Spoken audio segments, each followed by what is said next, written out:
Intelligence Commission has determined the following content to be emotionally harmful. Funny things that you think's funny aren't funny. Give me cocks all the time. I want cocks all over me. The Alan Cox Show kicks ass, man. Welcome. Show me what you got. You're not going to see a lot of cocks on TV. Alan Cox from the Alan Cox Show. I don't know what it's about you, but I can't even stand your voice. I think you're the biggest asshole alive. It's going to be a great show. Let's kick it. I'll say kick it, and you'll just kick it with a tasty groove, okay? 1, 2, 3, kick it. Kick it. Come on. God damn it. Could you one time kick it? What the? Alan Cox. Here we go. He'll ad-lib. He'll be fine. It's the Alan Cox Show on 100.7 WMMS.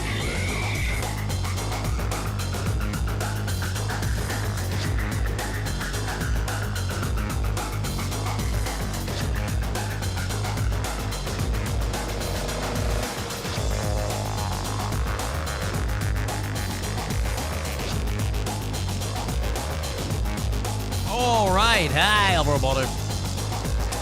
What's going on? I envision somebody, I goof around with that voice, but I always envision someone who's popping the show on for the first time, and they hear that, and they go, nope. Skips that 3 seconds. Yeah, they hear me go, hi, Alvaro Boulder. All right, see ya. Yeah. As opposed to the people who listen for about 15 minutes of my normal voice and go, nope. Hey, good afternoon. My name's Alan Cox. That's my real voice.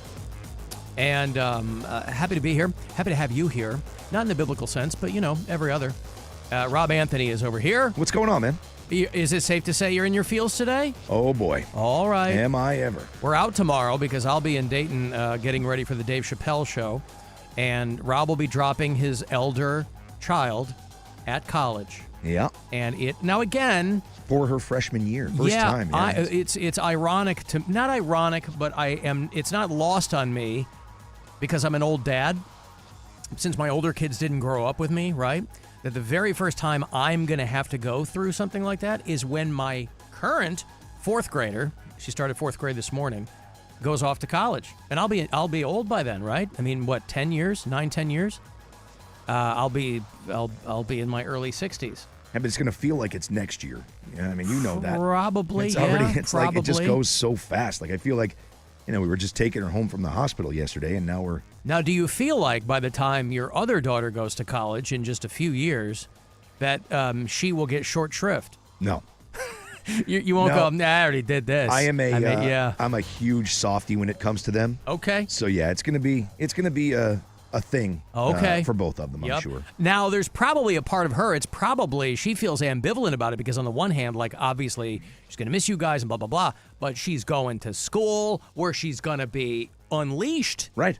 Unleashed. I mean, when I went to college, and again, I didn't live that far away from the house I grew up in, but when I went to college, I remember standing there in my dorm room after my parents dropped me off going, I can do whatever I want, right? Yeah. My parents weren't, I hesitate to call my parents strict, but we grew up Catholic, and but I guess they were strict, But again, I wasn't like a big rule breaker. Like my two younger brothers, they were maniacs, right?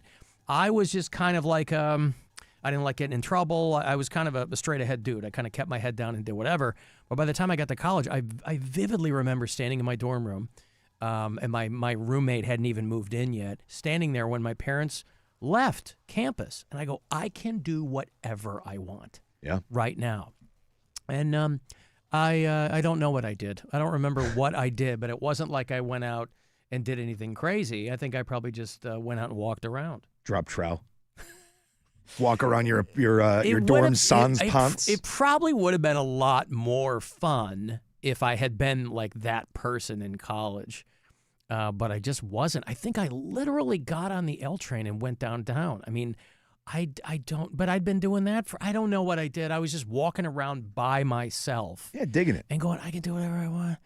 Yeah. And I so think she's going to have part of that too. There's going to be both of those things for sure. And the thing is, I've never been a horribly strict parent, right? So I'm not worried like a lot of people are that their kids are going to just go and rebel, because I've had the open refrigerator policy in my house since she was like 16. If she wants to have a White Claw or she wants to have a drink, she can. Oh, really? I've never had I thought that. you meant like when they were little kids, the open policy is if you want to climb in the refrigerator, that's fine. No. Just make sure we know you're in there so you don't die and rot. No, I wanted that to be not a big deal to them, and it's not. So I know her in that way that she's not going to just go, all right, I'm out, I'm going to go nuts. Well, because So- for a lot of people, they go nuts because it was so verboten. Correct. That's the way it was for me, right? I started doing stuff. Yeah, and listen, I'm not naive. I know that, my 18-year-old is an adult. I know that she's going off to college and she's going to live life and experience things that we all do. For me, it's just today is that weird. I told you before the show started. It's the day of lasts for me. Like, Yeah. I backed out of the driveway and I looked at her car and I was like, her car's not going to be there tomorrow. Now, I'm not saying it's never going to be there again, but it's just not going to be there tomorrow. And then, I don't know It's been when there it'll be every back. day. It's always been there, Yeah. at least for the last couple of years.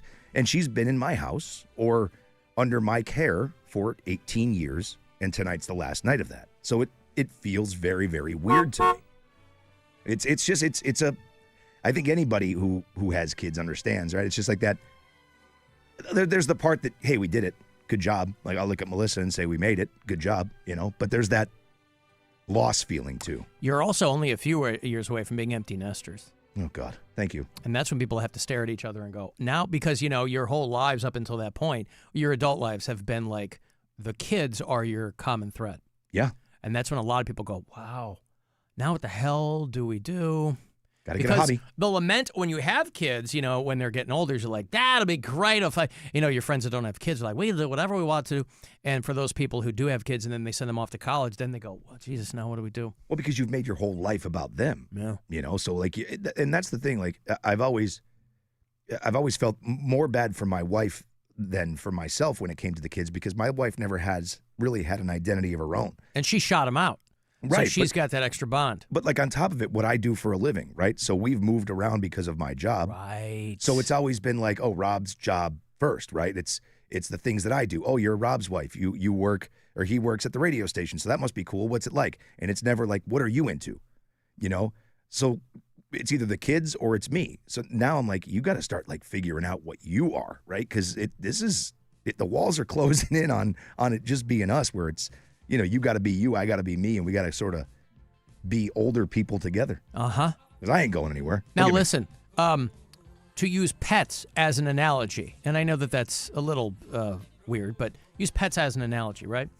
When they eventually pass away, some people will go right out and get another dog. Will you guys go out and adopt a baby just to maintain the equilibrium in your house? I'm thinking just a constant flow of seniors. Adopt like 17-year-old kids from other nations. Uh-huh. And then keep them for a year and kick them out. And then Yeah. I'll get another one. So that way that seat is always full. I actually made the joke last night. You want to at make dinner. sure, by the way, if you're going to have a constant parade of seniors in your house, that everything is above board, Of right? course. We've got this one guy in Ohio who's always asking if he can bring 17-year-olds into his house. Hey, let's look into this guy and see that I'll pass the background checks. It's fine. nothing hinky is going on. We last night at dinner. So this week we've been doing because it was her last week. So what are her favorite things? I make a penne alla vodka. That's what she wanted me to make last night. So I made that for dinner last night. And we're sitting there and I made. Oh, good for you. You son of a bitch. So I knew it was coming. Yeah. And I sat there last night and I joked around with her. I'm like, I'm gonna have to have one of Callie's friends over every night, so that way the table feels balanced. She sits on the left. We have two benches on both sides, and Melissa and I have chairs. And I'm like, it just sort of, I need someone there. I can't not have someone there. So No, like, I'm start not. inviting friends. I'm not as accomplished a chef as you. Penne alla vodka that's pennies soaked in vodka. That's exactly what. And that then is, you yeah. suck on them and you get drunk that way. It soaks so long it actually starts to break down the penny. I so see. That's how you ever seen someone bite through one? Yeah. That's how they do it. Yeah, I So watched Underdog yeah. when I was a kid. I saw the Right. whole thing. Yes. So that's like when she gets to college, she'll be then like butt chugging. She'll just put Exactly. pennies soaked in vodka. Yes. All She'll right. bring my recipe. Mm-hmm. Yep. So that How'd you was learn to do that? My dad. I learned it by watching you. Hey, this chick over here, Dad puts vodka soaked pennies up his ass. We got to get your dad here. Yeah. This guy parties. That's He right. parties. All right. Well, listen, it's a big, big day tomorrow. It is, yeah. And, I'm into excited, a big man, weekend. honestly. Another big day on Saturday for the Alan Cox Show cruise out there on Lake Erie. But listen, as far as life events goes, you'd be forgiven for saying that it will pale in comparison to dropping your eldest kid off at college. I'm just going to be in rare form on Saturday. That's all. Oh, yeah. I'm Don't gonna be get in getting Rob's way, after boy. it, boy. Yes, that's right. Woo-wee. He will be putting pennies up his ass. Don't Yes. you worry about it. I might leave the house with pennies up my ass. Then shoot him out. Yeah. Uh-huh. I've got to take a break here. Lots to get to today. If you want to join us, please do. 216-578-1007 or 800-348-1007. Send me a text, 35192, and we'll be back. This is the Alan Cox Show. Everywhere on our free iHeartRadio app or whatever smart device you have. Just tell it to play the Alan Cox Show on iHeartRadio. Welcome. Our iHeartRadio Music Festival, presented by Capital One, Is coming back to Las Vegas. T-Mobile Arena. September 19th and 20th. streaming live only on Hulu. And you could win your way to be there with a weekend full of superstar performances. Playing live. The Offspring, Jelly Roll, Sammy Hagar, Justice, John Fogerty, Diplo. and more. 16 artists, 2 nights, 1 stage. Does iHeart know how to put on a show or what? Tickets are on sale now at AXS.com. And keep listening for the next chance to win your way there. The iHeartRadio Music Festival. I love you. Gear up, music fans. Hyundai is back as a proud partner of the 2025 iHeartRadio Music Festival. Join us as our electrifying all-star lineup hits the stage like never before. The rivalries, the marching bands, the upsets. Saturdays just got way more fun. College football is back. Think you know the game? Put your knowledge to the test with DraftKings Sportsbook and turn your picks into big payouts. With live betting, rivalry week odds boosts, and more, DraftKings Sportsbook has everything you need to own Saturday. Here's something special for first-timers. New DraftKings customers bet $5 and get $200 in bonus bets instantly. Download the DraftKings Sportsbook app and use code BUZZARD. That's code BUZZARD for new customers to get $200 in bonus bets instantly when you bet just $5 in partnership with DraftKings Sportsbook. The crown is yours. Gambling problem? Call 1-800-GAMBLER. 21 plus. Ohio only. Eligibility restrictions apply. Bonus bets expire 7 days after issuance. For additional terms and responsible gaming resources, see dkng.co/audio. Jeff Kinsbach here with the best. Rich Claiborne of Claiborne Ford talking about the Ford Summer Sales Event. Jeff, this summer, find the most attractive offers of the year on every new Ford. Got a great example? Through Labor Day, lease a 2025 Bronco Sport Big Bend, only $498 a month, 36 months, only $498 due at signing. No security deposit, 20 cents per mile over 36,000, excludes tax and registration. Wow, experience the difference at Claiborne. Visit Claiborne.com. At Advent, we help sleep apnea sufferers avoid the CPAP machine by getting your nose and throat working with our unique Advent approach that you won't find elsewhere. For a limited time, WetGo is doubling the shine. New members can buy 1 month of unlimited washes and get 1 month free.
found on America's #1 podcast network, iHeart. Follow Havoctown and start listening on the free iHeartRadio app today. Alan Cox. A drummer, or even a real musician, he just makes a noise. If he played the violin or the piano, anything that made sense, but the drums. 100.7 WMMS.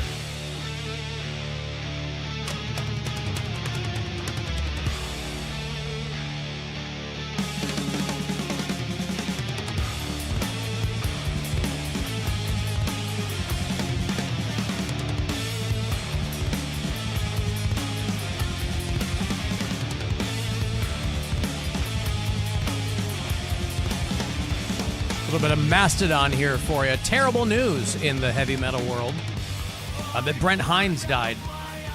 And it was 6 months ago that they had a very acrimonious split. He'd been in that band since its inception, those guys from Atlanta. And I remember trying to tell people, there have been a couple of bands along the way in my heavy metal journeys, Rob, that I was way out in front on. And I'm always trying to get people to listen to bands I like. I'm not somebody who gets mad when people get bands that I like.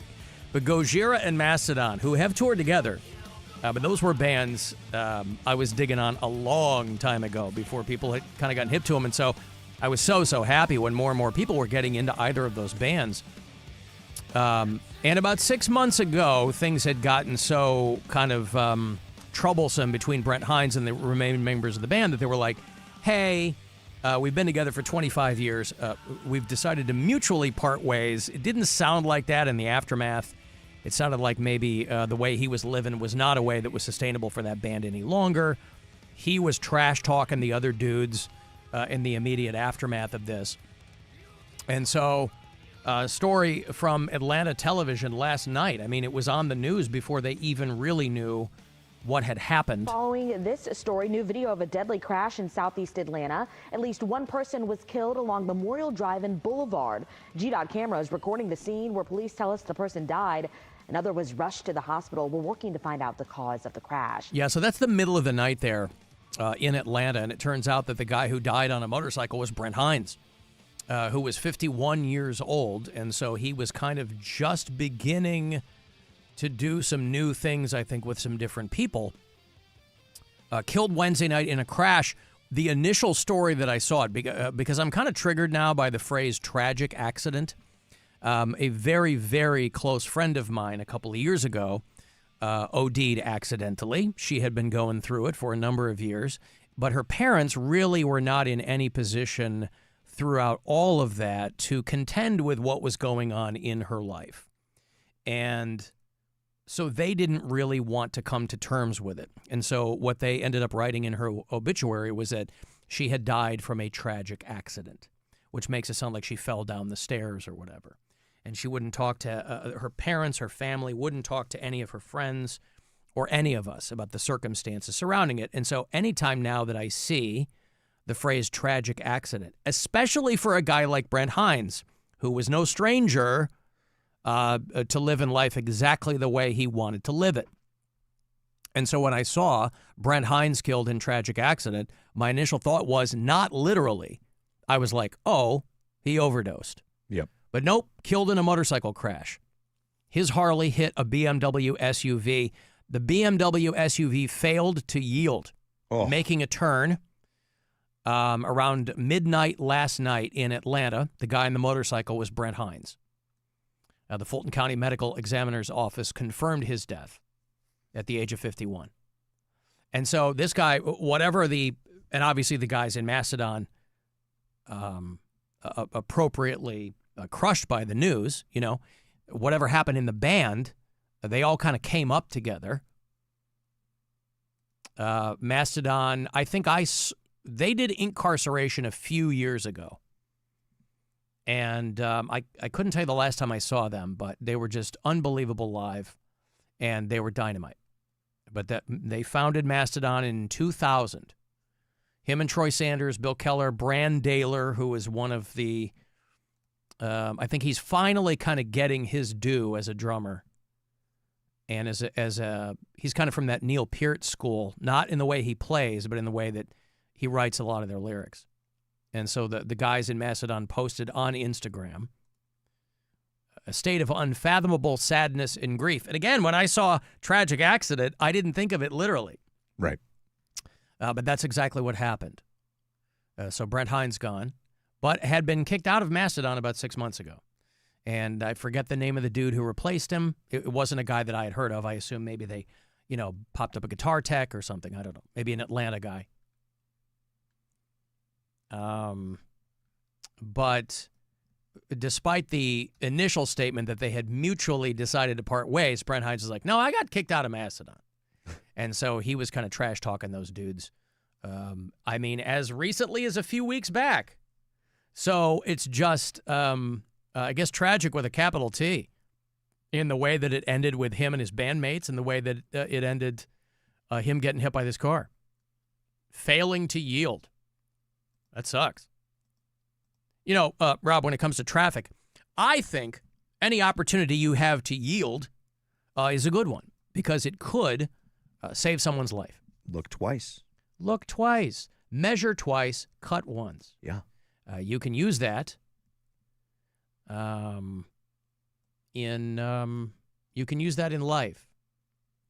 But Brent Hinds, 51 years old, one of the cornerstones of that band, gone. That's a drag.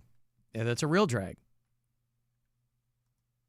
If you were one of our bureau chiefs in Philadelphia who is going to the Who show tonight, they have postponed that show. They started their farewell tour just last week. Jesus. Imagine you're a week into your farewell tour. We got to cancel a couple shows. Listen, hope I die before I get old. That was a long time ago. Yeah.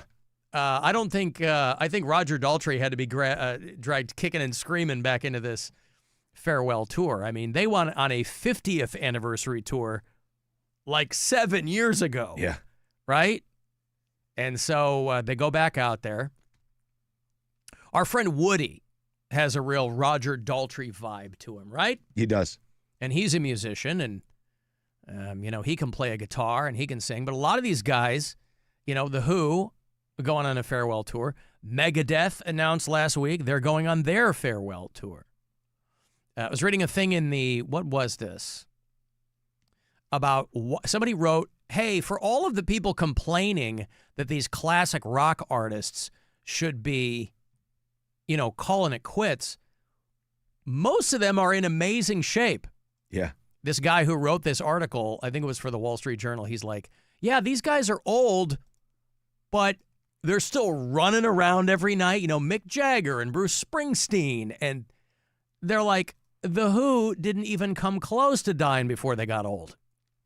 And a lot of these people are people, obviously, who, really beat up their bodies back in the day. And they're still alive. They're running around. Bruce Springsteen's 75 years old. They're like, Paul McCartney's 83.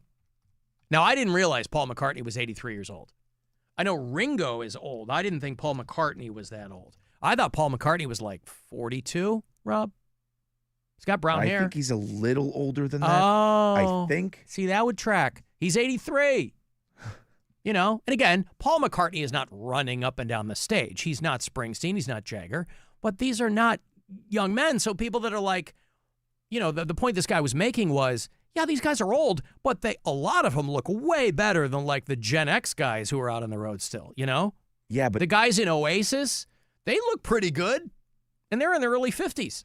Those guys used to like drink a bottle of brandy before they went on stage, right? Like they look all right. Yeah, but at the end of the day, man, that time's going to run out eventually. No, it is. But I understand being in good shape, but you're still 83 years old. You are. But again, if I had been a rock star my entire life, why would you ever give that up? Oh, I agree. Yeah. I'm not saying that. I'm just saying that when you get to a certain point, people stop asking what happened when you die. You know what I mean? Paul McCartney dropped dead tomorrow. No one's going to go, oh, my God, was it a bike accident? Right. True. But, back in the day, you used to go out, aspirating your own vomit. Yes. Right? Hendrix and Bon Scott and Bonham. I think I'm saying that properly.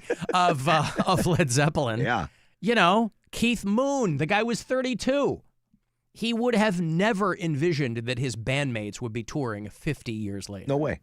You know, I mean, Keith Richards mostly stands in one place, but for a guy who has, you know, done heroic amounts of heroin in his life, he looks all right.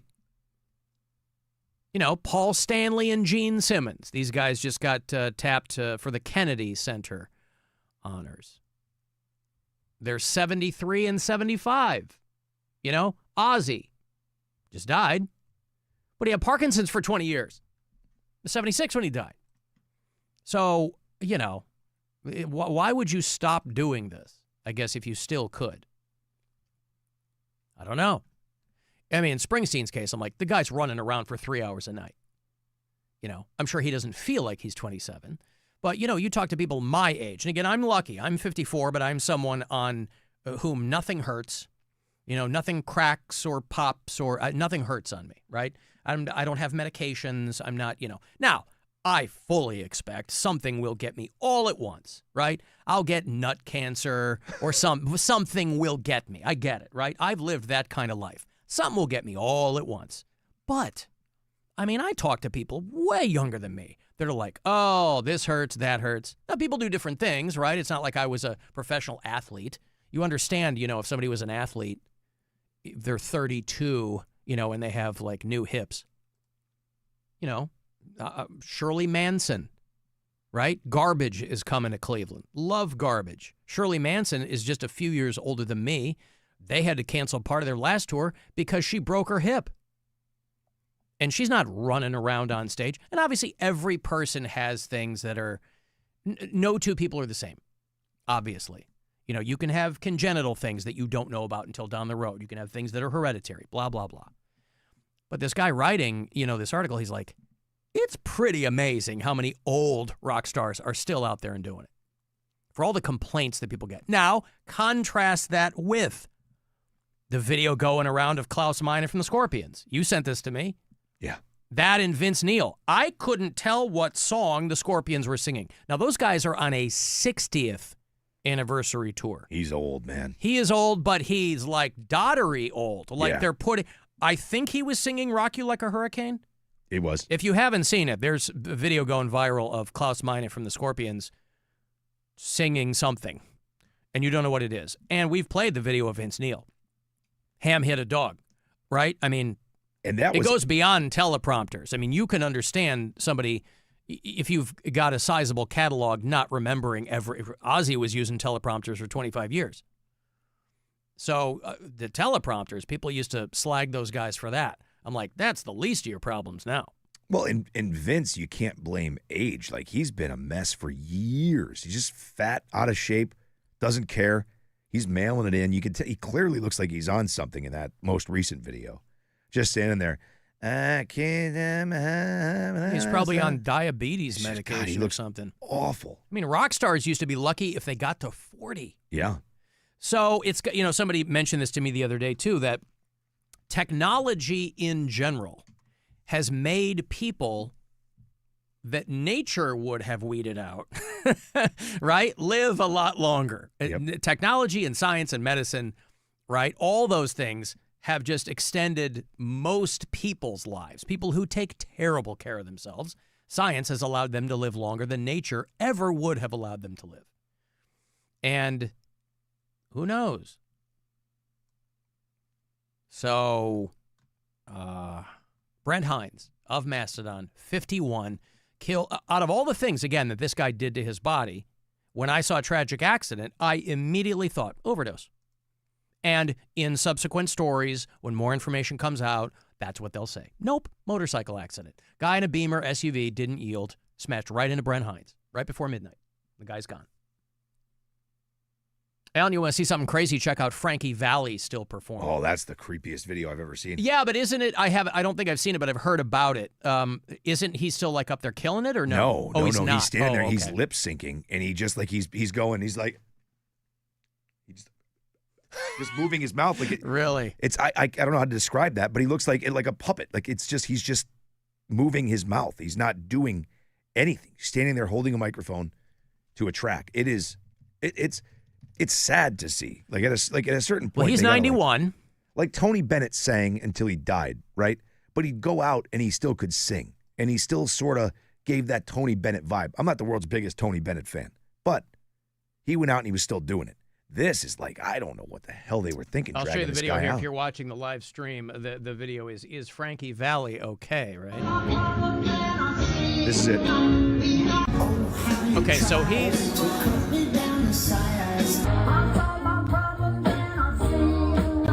Oh, okay, so See, he's just like, barely moving his lips, and they're clearly playing backing tracks. Okay. I mean, if you go to a show like that, I guess I wonder, listen, at a bare minimum, you're expecting more than that, but I wonder what you are expecting beyond that. Oh, that's not even the bad video. I'm just seeing it now on YouTube. There's one that he's looking at the camera. There's someone in the front row filming it, and he's looking at the camera, and he's literally just... Yeah. Wild. Alan, years ago when Iron Maiden was on Ozfest, all the columnists talked about Bruce Dickinson's energy was way beyond all the younger bands. Funny you mentioned that. I talked to Bruce Dickinson this morning. Oh, my God. On Zoom, and he is, I'm going to air it on the Metal Show. We're off this week, but next Saturday night I'll air Bruce Dickinson on the Metal Show. And we talked on Zoom, and he's going out with his solo band for like the first time in 30 years or something. Not coming to Cleveland. You got to go to Pittsburgh or Chicago or Detroit if you want to see him. But the guy is in great shape, still sounds good. Now, because I did have him on Zoom, I noticed he hasn't spent £1 pound sterling on his teeth, Rob. Oh, no? No. Didn't look great, huh? But who cares, right? He's still out there killing it. And so that absolutely tracks. And I don't know how old Bruce Dickinson is. He's probably at least 30. I'd say a little more. Oh, yeah? Maybe 40. 35? 45? He's 67 years old. Oh. Yeah. It's a little off. But he's got a young band, and he can still run around and do it. And he flies Ed Force One. Right. That's why I said, I'm like, are you a guy who gets antsy when you're home? And he's like, I don't have time. I'm home for 2 weeks. And then I go back on the road. You know what I mean? He's like, it would be a real pain in the ass if I was home a lot. We've talked about that stuff with those guys before, man. They have this beautiful idea of I'm going to be home and I'm going to be a father and a grandfather. And they're there for a week and they're like, this blows. Yeah. I got to get on the road. This sucks. How about a solo career? Willie Nelson. I can't wait to be on the road again, making music with my friends. Yeah. You might as well call your song, I can't wait to get away from my family again. Right? On the road again. I just can't wait to get on the road again. Far away from the nagging and the kids. Yeah. And the kin. I mean, even if you have an amazing, understanding family, which a lot of people do, you go from 20,000 people screaming to being in the backyard and mowing or whatever. Yeah. And for some people, like, they love, that's like a balance that they need. Unfortunately, or fortunately, Rob, that's nothing we'll ever have to contend with. No. Right? I'm an a-hole everywhere I go, whether it's here, home, doesn't matter. Exactly. I'm yes. the town bitch. Our families say, could you do more shows, by the way? Are there any other hours of the day that you can just be on the air and not hear? Yeah. Don't you have something to do? I think of all the people in this business now who are just, with respect, they're DJs, right? They're doing their shows from home. Yeah. From home. Because they're just going, hey, there's Sabrina Carpenter. That kind of thing. Holy cow. Like you're in your basement. Your family's running around upstairs. No way. Early days of COVID, they were like, oh, maybe you could do it from your house. I go, I can't do this show from my house. I can't. It's not just me talking. I got a million bells and whistles, We never stopped going in to the studio. Because I'm like, I cannot do this show from home. Cannot, will not. Were you guys all in the same studio still? Yeah. Yeah? Yeah. Yup. Hey, you want to go to the Cleveland Air Show? Unbelievably, Labor Day weekend is a week away. And with it comes the Cleveland National Air Show over there at Burke Lakefront Airport. I got a couple of tickets for you. It's all presented by Discount Drug Mart. It is the 30th through September 1st. And you get performances by the U.S. Air Force Thunderbirds, the Red Bull Air Force, many, many more. You got to get all your stuff online in advance, though. They're not going to sell you anything at the gate. So tickets and parking and all that, clevelandairshow.com. I got a couple of tickets here for you. Last pair of the week, if you want to go. If you love looking up, a couple of tickets here for the Cleveland National Air Show. Caller 10, these are yours. Good luck. 216-578-1007 or 800-348-1007. The Alan Cox Show on 100.7 WMMS.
from the Avon Lake Chrysler Dodge Jeep Ram Studios. We say yes.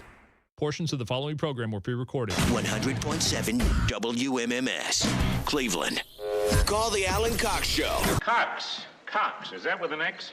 Yes. 216-578-1007 or 1-800-348-1007.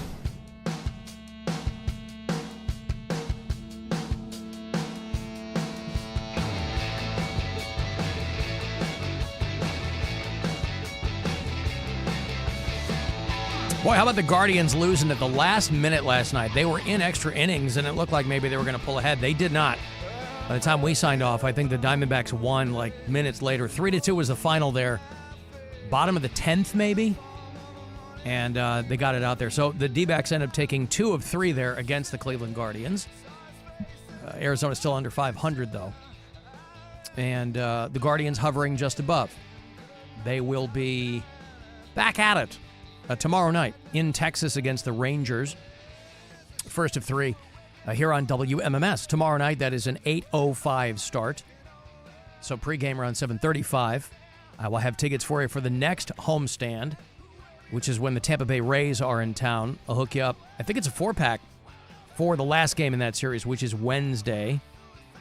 Do those in about 20 minutes or so. Worldwide Suicide, Pearl Jam on the buzzer. I still think this remains one of Pearl Jam's most underrated albums, the self-titled album. It'll be 20 years old next year, I think. Oh, God. There are a lot of ways to end your life. Some of them you just kind of slip away. Some of them are more dynamic and violent than others. And then there's purposely not opening your chute when you go skydiving. Really? Yeah, I've said it before, and it bears repeating. It is sadder when good-looking people die. And it's just a numbers thing. People always take umbrage when I say that. Everybody's the same. Nope. Not everybody's the same. There are far fewer truly attractive people in the world, and so when we lose them, that is a detriment to the gene pool. That's what I'm going with.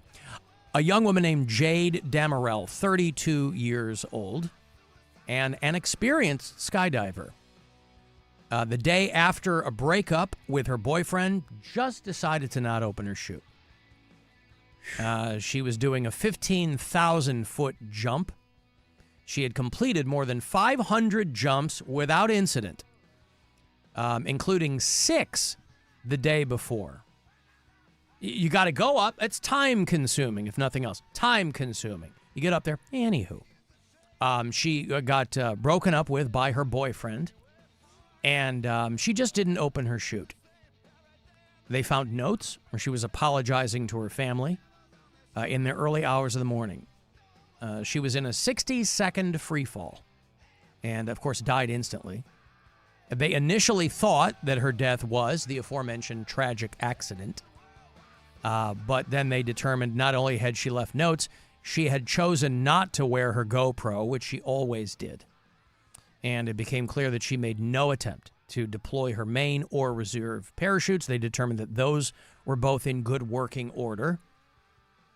The safety mechanism will automatically deploy, usually, the reserve chute if the skydiver is unable to deploy the main one.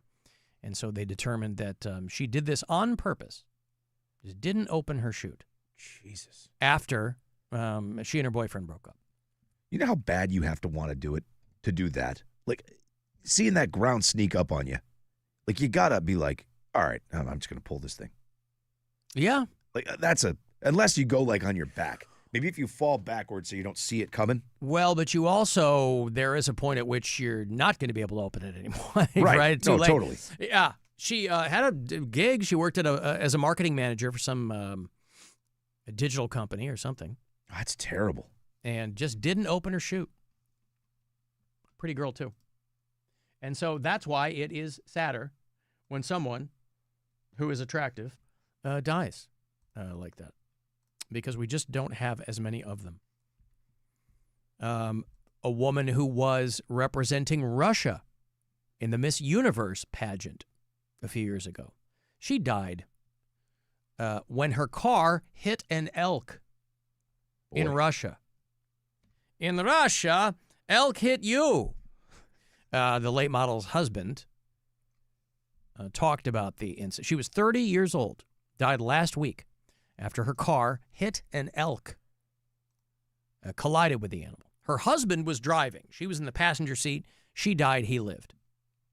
And elk runs out. And again, listen, I don't have to tell you, when you're trying to represent Russia or anyone in a beauty pageant, I got to tell you, and I'm sure that there is some kind of anthropological or sociological answer for this, but all the stories that we would see growing up as Gen Xers of these older Russian people, and it was the days of the Soviet Union, obviously, so there was like lines for bread, and, people were not living great lives.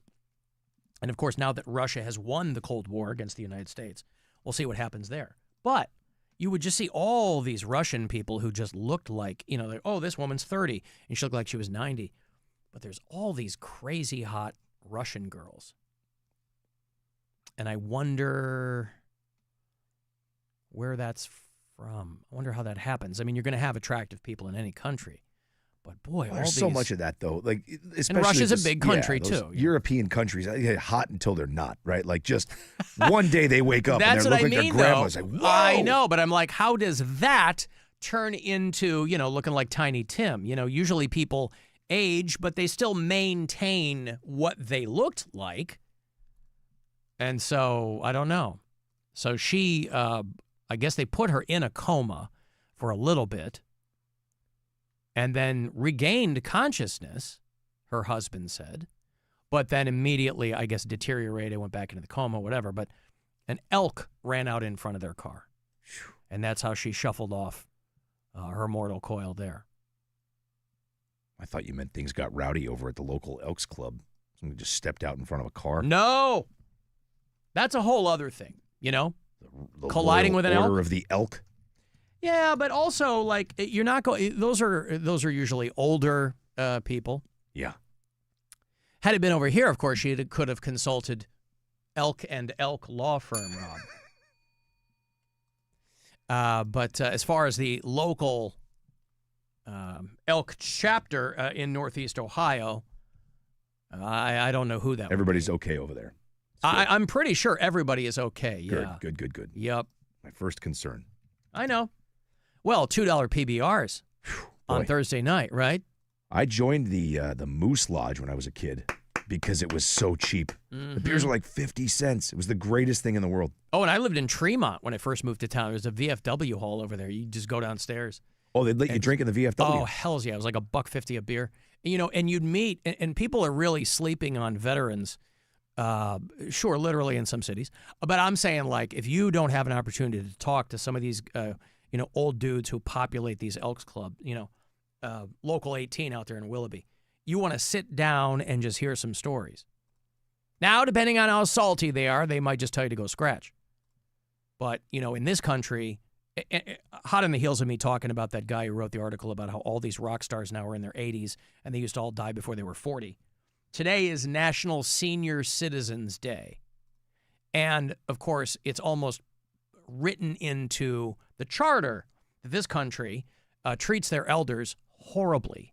Other countries around the world, they look to their elders for wisdom and for, oral tradition and things like that. And sure, there are just as many stupid old people as there are smart ones. So you're not necessarily going to by definition, get some wisdom, but they have lived a life.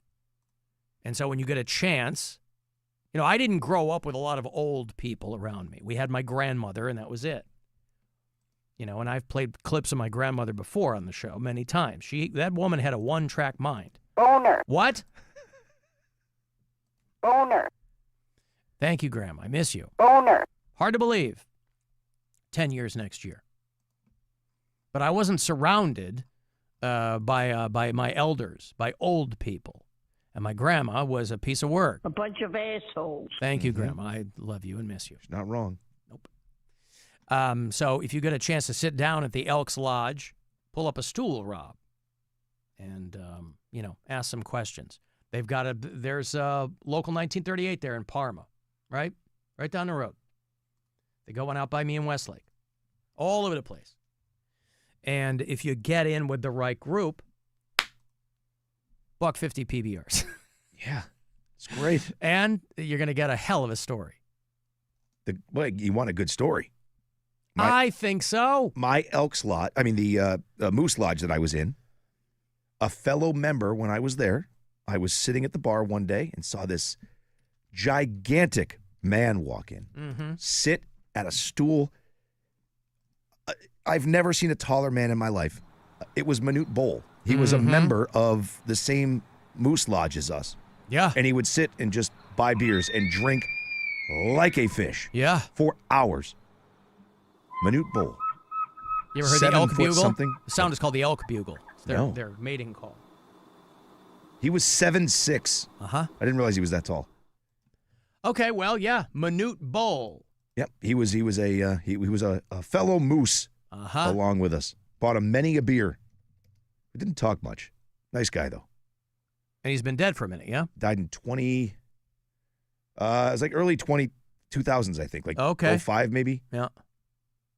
Oh no, 2010. 2010. Yep. All right. And he has a kid named Bowl, yeah? I think so. Bowl is his kid? Yeah. Yeah. All right. Yeah, Manute Bowl. I know that the tallest kid in my graduating class, his nickname was Manute. And I thought that they were being cheeky, right? I wasn't paying attention to who did he play for, the friggin' Bullets or something? Yeah. I wasn't paying attention to that stuff. I thought they were calling him Manute because he was so tall and big. I thought they were making a joke. You know when you call a fat guy tiny? Yeah. I thought they went Minute. Oh, Manute. gotcha. Not Manute Bowl. I didn't get it. But, yeah. Who's the guy that they had in the Geico commercials? It wasn't Manute Bowl. Who's the other guy? Big, tall guy. Shaq? No. Like another Sudanese player or something like that. He's like, no, not in my house. Oh, yeah, the real thick guy. Who is that? Oh, it's not Manute Jesus Bowl. Christ. It's, God, you had to ask. Yeah, it'll come to me. Dikembe Mutombo. Dikembe Mutombo. Yeah, no. Not in my house. Oh, I love that commercial. It's so dumb, but I love it. Dikembe Mutombo. He's still alive, right? He is, yes. Yeah. Yeah, Manute Bowl. No, he's dead. No longer with us. Dikembe Mutombo died. Did he really? Yeah, he died last fall at the age of 58. Oh, I missed that. I mean, those guys are, when they're that big too, man. Something's going to happen, yeah. Not in my house. No. Jimmy, how happy are folks who say... I mean, everybody's trying to toss stuff, and he just comes in and smashes it out, right? Yeah. The kid is trying to throw just a box of cereal into the shopping cart, which is a couple of paces away. And Dikembe Mutombo comes in, completely smashes it. I'll tell you what, as a sight gag, it's frigging fantastic. But yeah, Dikembe Mutombo. And then you had not Yao Ming. Yeah, Yao Ming. He was like a real tall dude, too. Oh, yeah. And again, this sounds stupid because I know the NBA is full of tall guys. These are guys that were... just over the top, yeah. If you will, head and shoulders above those other guys. Hey-o. Dikembe Mutombo was drafted out of Georgetown. Of course, as you recall as well, Georgetown, also where Linda Blair got the devil in her, Rob. Nobody ever talks about that anymore, right? Yeah. They had to exorcise that young lady. Your mother's in here with his cash. Would you like to leave a message? I see that she gets it. If that's true, then you must know my mother's maiden name. What is it? Oh, my goodness. So, yeah, the Elks. Good for them. I didn't realize, by the way, and I'm thinking about this on the heels of the Brent Hinds death announcement. This is a guy covered in tattoos, tons of them on his face. I didn't realize when we were talking about it last week how controversial preserving a dead person's tattoos are. I had a lot of people hit me up about that. There was the woman, the company is here in Northeast Ohio, and this woman in West Virginia was having her husband died suddenly, and apparently they had already had a conversation about it, and she preserved his Pittsburgh Steelers tattoo, right, where they cut the skin off the body and they preserve it, and hers was matted and framed and mounted and whatever. I didn't realize how controversial that is, just judging from the comments I got from people. Of course, some of them were cheeky. A guy was like, "Can I preserve my wife's boobs and have them framed?" I mean, that's more than just skin. I guess you could, Not a terrible idea. fill them. I've heard of worse things. It's also Go on. It would also be a great idea if your wife's boobs were really small, right? Big, you're like, okay, well, obviously you're looking for a spectacle there. But I was surprised. I didn't realize when we were talking about it how many people thought that was a distaste. Yeah, it's weird, of course, because it's unusual. But a lot of people thought that it was just like, I don't know, blasphemous, or I know it's all rooted in like religious, superstitious nonsense, but I guess I didn't realize how many people thought. Because my thought is, like, we are all meat, okay? We're just meat. And most people in life treat their bodies like garbage cans, right? Terrible food, drugs, alcohol, whatever. People, so I'm like, why all the pearl clutching after death? Where does that come from? Why is everybody, oh my God, what? Most people couldn't care less about what they do to their body when they're alive. Could you encase your husband's mummified dong in polymer latex, for instance? Join the Green Dildo Society, Rob. Could you do, I mean, I imagine that company probably has limits to what either they can do or can legally do. But I was surprised at the messages I got from people who really took umbrage at the whole tattoo preservation thing. I'm sure you could do a penis, right? Yeah! 307. Finally got myself another Rob clip. Ah, damn it. But you know what I mean. I'm sure that they could, if they just cut it off, sent it, you de-skin it, right? Just put it on something. De-glove it. Yeah. Yeah. I'm sure you could do that. The nuts might be harder, but the well, I wonder what the limitations are legally. I wonder if there's. It's right here in Northeast Ohio. I wish we could talk to somebody from there. They could tell us. I think you saw that whole back piece. Yeah. I'm sure you could do boobs and stuff. Boob breast preservation. Right? New request. Yeah. Honey? But again, that was kind of why I was so surprised by it. Is I'm like, when people are alive, they don't seem to care very much about what they do with their bodies. So why the hell would you care about after death? It does make me slightly uncomfortable. I will say I get that. it. It's unusual. We're not used to it. It was living tissue that is now dead. It's like that woman said, right? She's like, people think this is fake. No, you can look at it and you'll see the pores and the hair and all that kind of stuff. So yeah, I can't imagine it's something I would do. No, it does. I think because it's so different that it does feel something about it. It makes you like, ooh, you get like the chills. Yeah. Anywho, Dikembe Mutombo, dead. Manute Bol, dead. I think George Murasan is dead, right? Remember George Murasan? He was the big, tall, white guy. He was in that Billy Crystal movie, wasn't he? Wasn't there a movie called My Giant? Wasn't that him? And remember My Giant? I don't think I know that one. Oh, I thought that was him. Yeah, My Giant with Billy Crystal, late 90s. Is he still alive? Ooh, he is alive. He's 54. I thought he was much older than that. Anywho. Hey, your Cleveland Guardians. How about this? They are on the road. They start tonight, the weekend series there in Texas. They lost last night in extra innings by 1 run, obviously. So they're going to get a crack at the Rangers tonight. When they come home, they will be hosting the Tampa Bay Rays. And Monday, Tuesday, Wednesday. So let me put you at that last game. It is an afternooner, so keep that in mind. But I got a 4-pack for you. The Guardians taking on the Tampa Bay Rays. You and 3 pals at Progressive Field. Tickets for all the home games are on sale now. Have that MLB Ballpark app on your phone. That makes the whole process a lot easier. You get tickets and all the info and all that. So 4-pack for you. Guardians, Rays, next Wednesday. Right around the corner here. For caller number 10, good luck. 216-578-1007 or 800-348-1007. It's the Alan Cox Show. Everywhere on our free iHeartRadio app. Or what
just seems too crazy. Crazy. Gaze into the eyes of a child because you'll probably find a booger. And man, is that a hoot. The Alan Cox Show on 100.7 WMMS.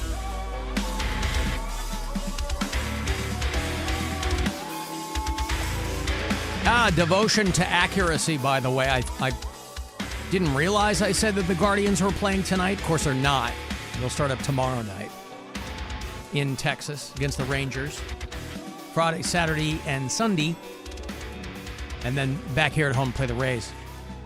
Monday, Tuesday, Wednesday. Now, of course, Saturday afternoon, Rob, we're going to be out on the lake. I don't know if I mentioned this to you.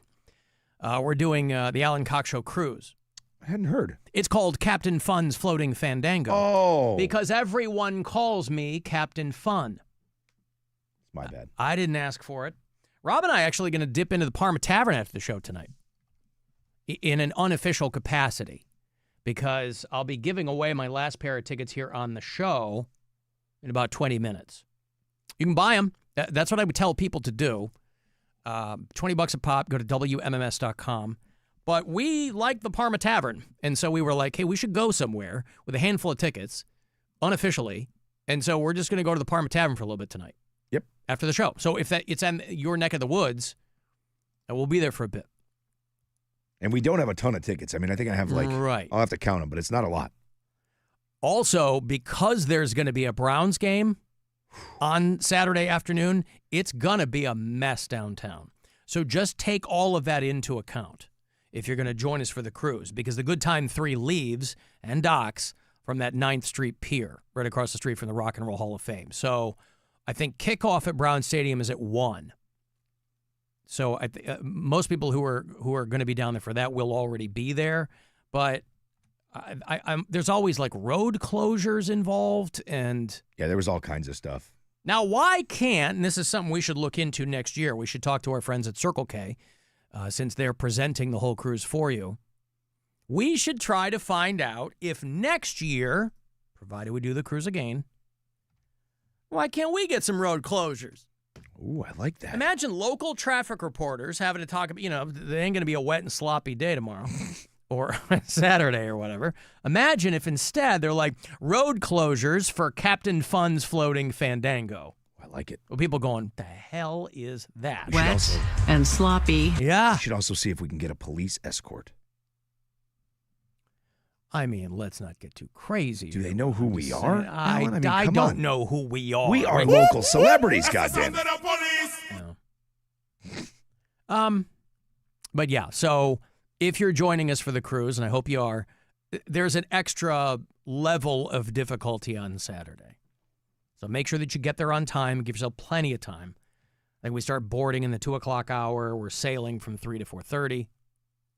And like I said, it's all presented to you by Circle K. You're getting there early. Yeah. I'm coming back from Dayton that morning, so I'm going to try to get there as quickly as I can. I got to go ridiculously early because I'm driving the station van tonight, and I'll have that over the weekend because we're going to load it all up with Miles stuff.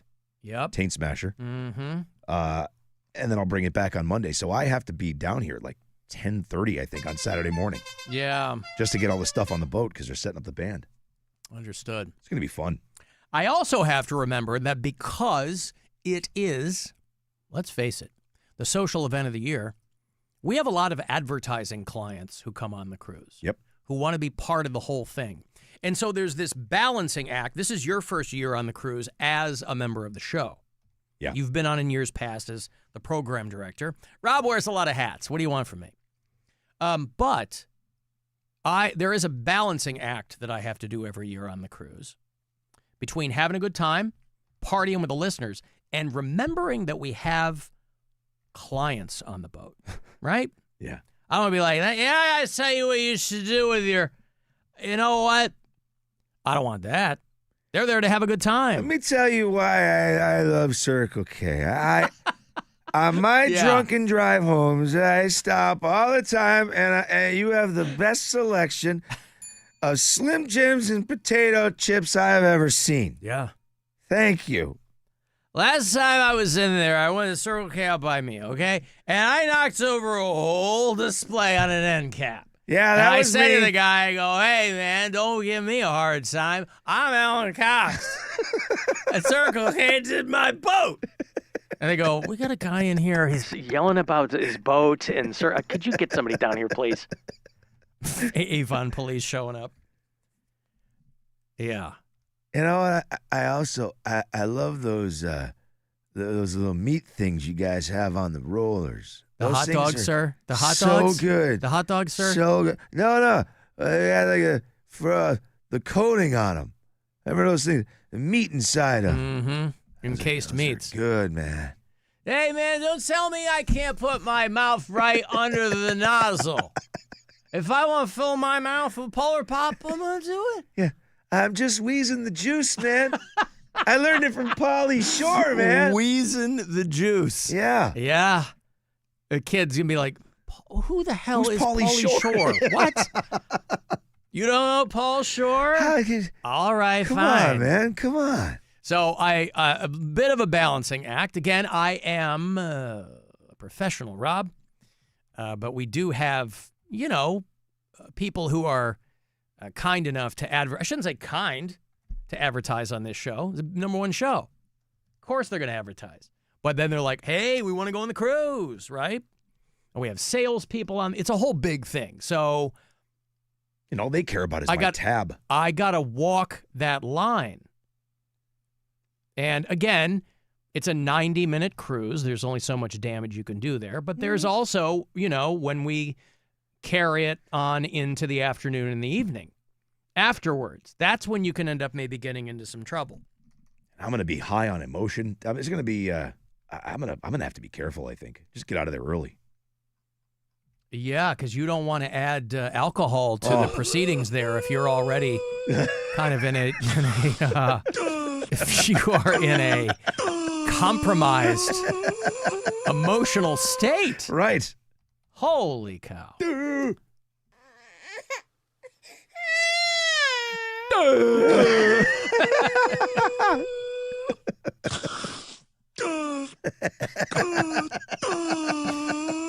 is Rob doing back there? Oh, he dropped his daughter off at college. Yeah. It's understandable. Yep. Some 18 years ago, I left Dayton, Ohio with 2 very bad knees and a dream to become a Major League Baseball player. I thank God that the dream came true. Oh, boy. Rob over in the corner pulling a Mike Schmidt. Yep.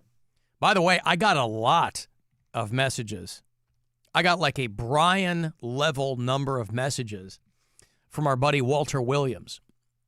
So it sounds like he's in a hospital bed again and bored.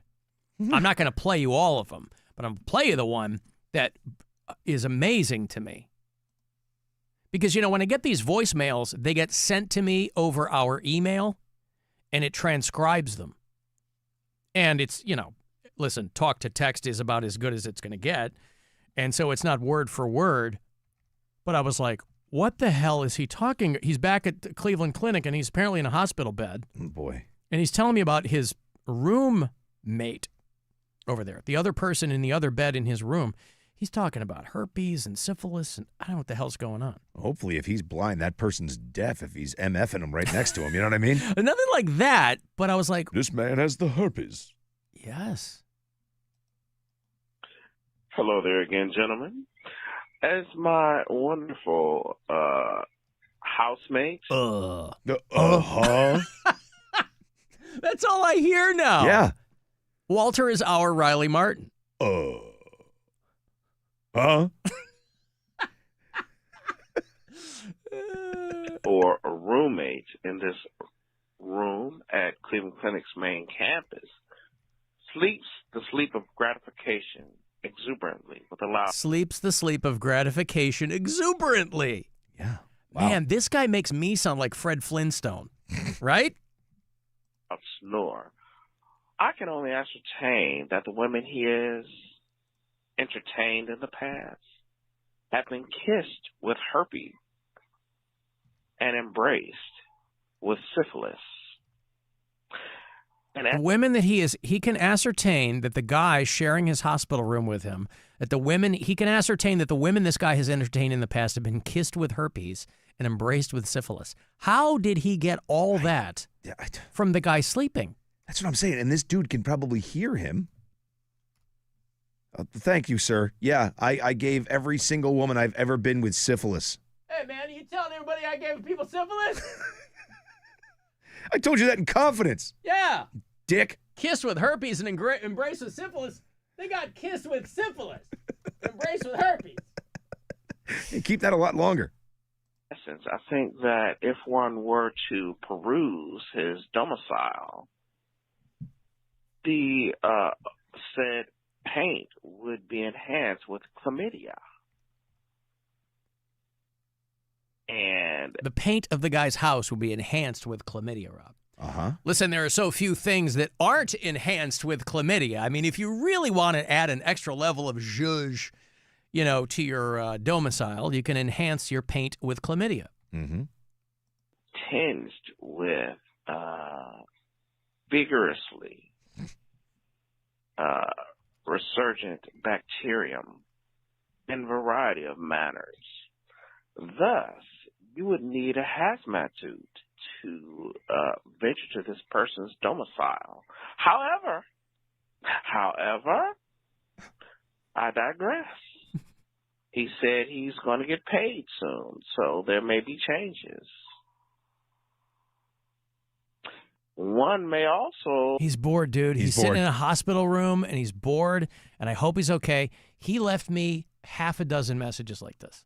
Really? Yeah. On a variety of whatevers. Well, attend to the fact that there may be a variety of little friends to greet you of the creepy crawly nature that vary in size. From little brown to large black to anything thereof in. And I mean no spiders. Spiders would be scared of the insects that this person domicile might contain. A fun fact, and not fiction, of a stay here at Cleveland Clinic's main campus. Oh, gentlemen, I'm glad I have you all to lean on. Wow, dude, what are they giving him over there? Oh, he's definitely What on something, is in his drip? Yeah, so he left a bunch of messages like that.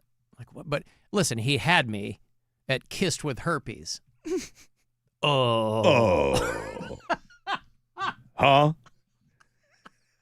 I love it. Oh, Walter, I hope he's okay. I mean, sometimes he'll call us and be like, hey, I don't know what he's doing, right? Walter Williams, for the uninitiated, blind, double amputee, right? He said, by his own words, he's walking around on fake legs.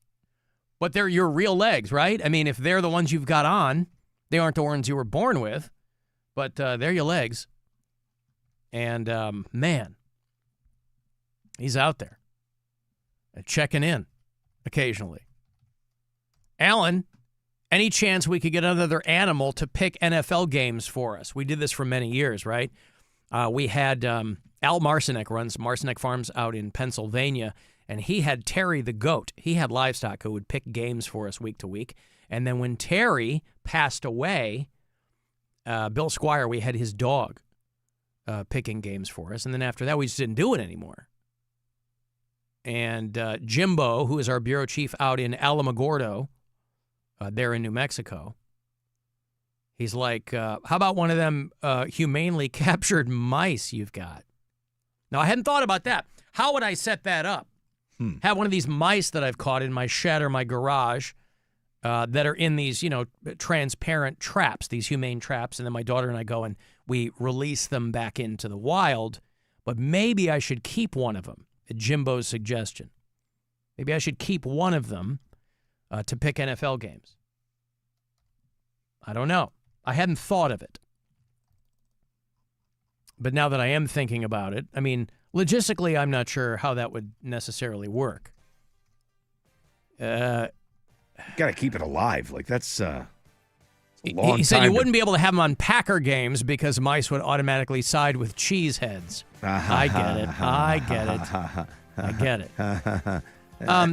Thank you, Jimbo. I don't know that I'm going to go that route. I'm not going to keep a mouse in a thing so that it can pick games, right? Yep. It's not like there's money on the line or anything. At least I would tell the audience to bet accordingly on whatever platform they prefer, but it's not like I was going to be out there and doing that.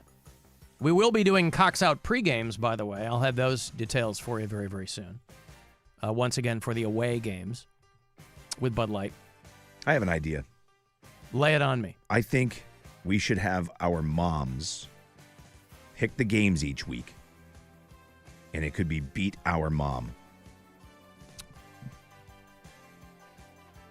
Beat My Mom. Beat Our Moms. Beat Our Moms. You know how many goddamn stepdad jokes I'm going to get if we do Beat... I didn't even think. I already get them unsolicited. Oh, I just opened up a... Okay, I'm sorry. Huh? Future black Hey, stepdad. Alan, this is your future black stepdad. I want to beat your mom this week. Never mind. Son of a bitch. Yeah, I just thought it would be a funny competition. I No. understand. No, I like where your head is. I'm No, just it makes saying sense. that Yeah, in no, the you're right. current climate of my mom's dating life, Oh, never mind. I Yeah. don't know that that's going to be... I thought it'd be fun to have our moms on the air and you Yeah, know, all big the- picture it is. And then, yeah, her dating life gets in the way. Honey, this guy keeps asking if he can beat me. I don't know what that means. Are you doing a thing with... It's so odd because it's your future black stepdad that's calling. Mom, I don't know who this person is. Okay, because he said that, he said he asked if he could beat me, and I didn't think... Mom, it's just some dumb thing we're doing here. Oh, okay. I mean, he hasn't done it yet, but he asked. It's not really my thing. Like, that's my mom, right? She couldn't be sweeter. I mean, I'm not going to say no if it's something you're doing, honey. I'm not going to say no. He's tried so many other things so far, and he's only one of my suitors. Yes, I know, Mom. He's only one of your suitors. I didn't even think of it until... One of them's only a couple years older than you. Yeah, I know, Mom. You've told me. Thank you. Half the time when I see the flowers, I think they're from them, and then they turn out to be from you. And I'm not disappointed, honey. I always like the flowers. Just a little Okay, let down. yeah, okay, Mom, thanks. That's what it would be. Anyway, how's it going there? Oh, it's going great. It's going fantastic. Thanks. Pick a separate idea. I'll come up with something else. Sorry. No, it's okay. These are the things that I have to dodge. I got to bob and or weave. Yeah. Yeah. The dad option isn't there for either of us, so we can't do the beat the dad thing. Can't do that. No. Nope. That'd be I mean, we could try to do it through the Alexa. Speak to our dads from beyond the grave. Hello, this is your father speaking from the Alexa. What do you like this week, Dad? You like the Browns, or what do you think? Hello, this is your father speaking from the Alexa. That's all he That can must say. mean yes, I think, yeah. That's all he Okay. can say. Cool. I'm sorry. All right. My dad would pick. Who would my dad pick? Well, obviously he'd pick the Bears. He would pick. I don't know. I didn't grow up in a sports crazy house. I know that shocks people, but we rooted for who we rooted for. But no, I wouldn't feel good about doing beat our moms. No, I get in that. the current administration. I understand. Mm-hmm. Although now I think we're just going to get inundated with calls about that. About beat our moms? Yeah. Oh. Because I think your future black stepdad is going to have an opinion. Listen, it's that guy, right? The guy, I met him. He'll probably be on the boat. I'm sure. Yeah. Walking up behind, telling other people, oh, hey, I'm Alan's future black stepdad. That's how he'll introduce himself to people. Yeah. Right? That's like his claim to fame now. And so, I don't know. We'll see.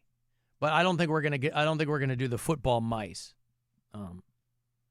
Jimbo out there in Alamogordo. Come up with something. What can we? Again, it was something that we kind of stumbled into, and it's nothing that we have to do.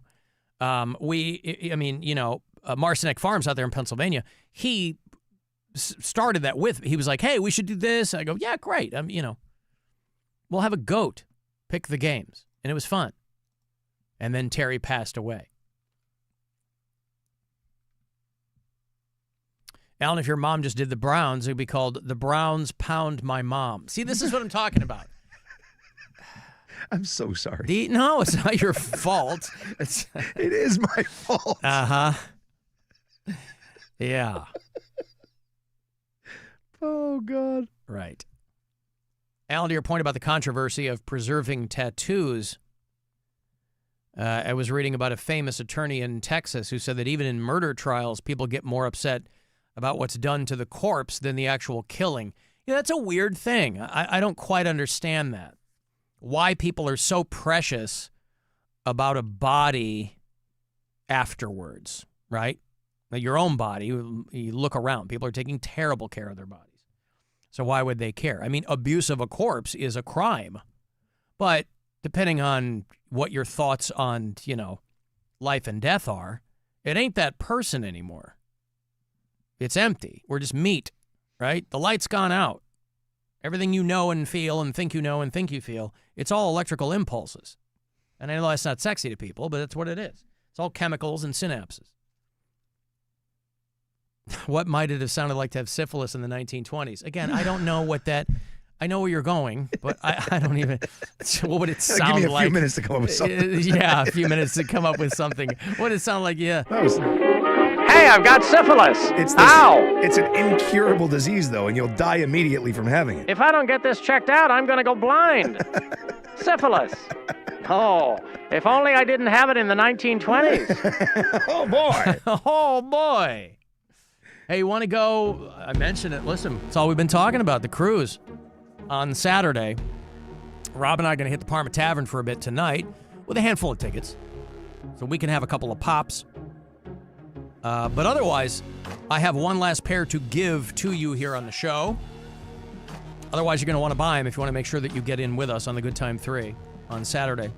WMMS.com for all the info. All brought to you by Circle K. Live entertainment from Tane Smasher and his bands. It's going to be a blast. So I got two tickets left here to give to you. So be caller 10, and I will put them into your hands right now. And we'll see you on Saturday afternoon. Right down there off the 9th Street Pier. Caller 10, 216-578-1007. Or 800-348-1007. The Alan Cox Show, 100.7 WMMS. Our iHeartRadio Music Festival, presented by Capital One, is coming back to Las Vegas. T-Mobile Arena, September 19th and 20th. Streaming live only on Hulu. And you could win your way to be there with a weekend full of superstar performances. Playing live. The Offspring. You gotta keep them separated. Jelly Roll. Sammy Hagar. Justice. John Fogerty, Diplo, and more. 16 artists, 2 nights, 1 stage. Tickets are on sale now at AXS.com. And keep listening for the next chance to win your way there. Woo!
Unstoppable's laundry scent boosters because they give your clothes 24-hour nonstop freshness. So even on your longest nonstop days, you'll be confident in smelling fresh all day long. Try now for as low as $5 and smell unstoppable. From the Avon Lake Chrysler Dodge Jeep Ram Studios, we say yes. The buzzer. The home of the buzzer. Buzzer. This is 100.7 WMMS. Cleveland. Call the Alan Cox Show. Alan Cox is the worst drive time personality I've ever heard. 216-578-1007 or 1-800-348-1007.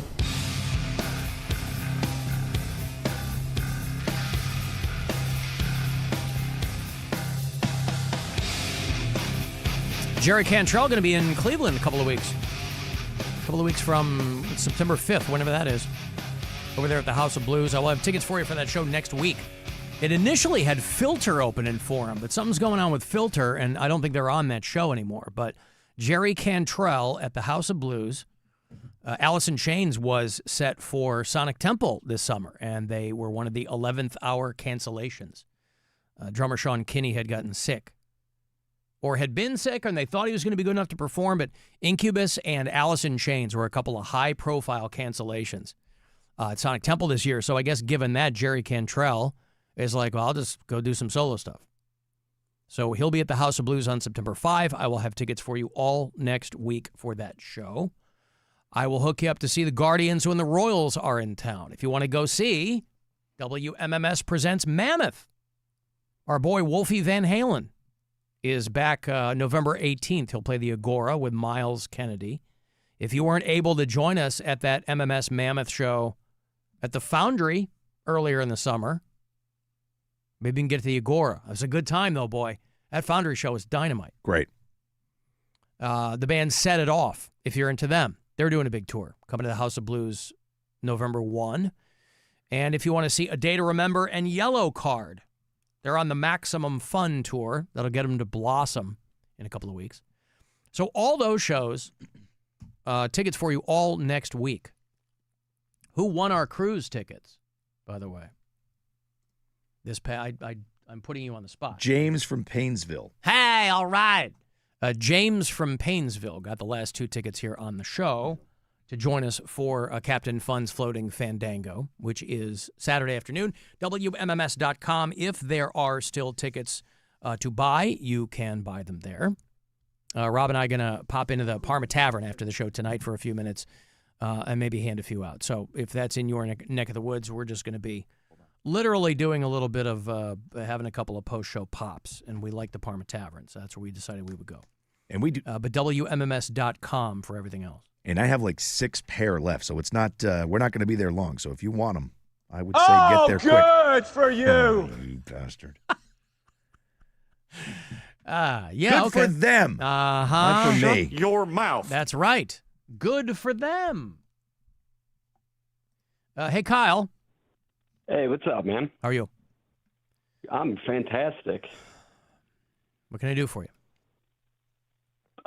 You guys have been talking about us on the radio. Who's us? Save My Ink Forever. Oh, that's you. Yes. You're the ink guy. Oh, good for you. Yeah, there's plenty to go around. Where are you guys? You guys are the ones that did that woman, her husband there in West Virginia? Correct. Mm-hmm. Yeah. So what kind of, I'm more curious about whatever legal limitations there are for you guys. Yeah, so the only state we can't operate out of is the state of Washington. But other than that, what laws we fall under would be each state's individual funeral revised code. So anybody that passes away falls under funeral law. And so those are kind of the dynamics that you need to work through, which is why we have an authorization form that the next of kin or group of kin fill out, giving explicit permission for the process to take place. And are you the founder of this company? Co-founder. Co-founder, okay. Yeah. And how long have you guys been doing this? Since 2016. Wow. What's the name of the company again? Save My Ink Forever. Save My Ink Forever. Bring up the website here. Oh, there it is. SaveMyInk.tattoo.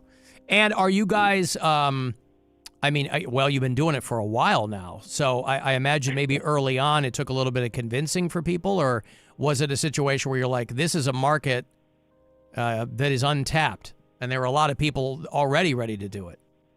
I mean, it's a little bit of both. So I'm a third-generation mortician. So I, kind of grew up in the funeral home in my Huggies training pants, and saw kind of the trends of customization of funeral services, whether it be, a custom painted casket or getting ashes turned into stone or blown glass art.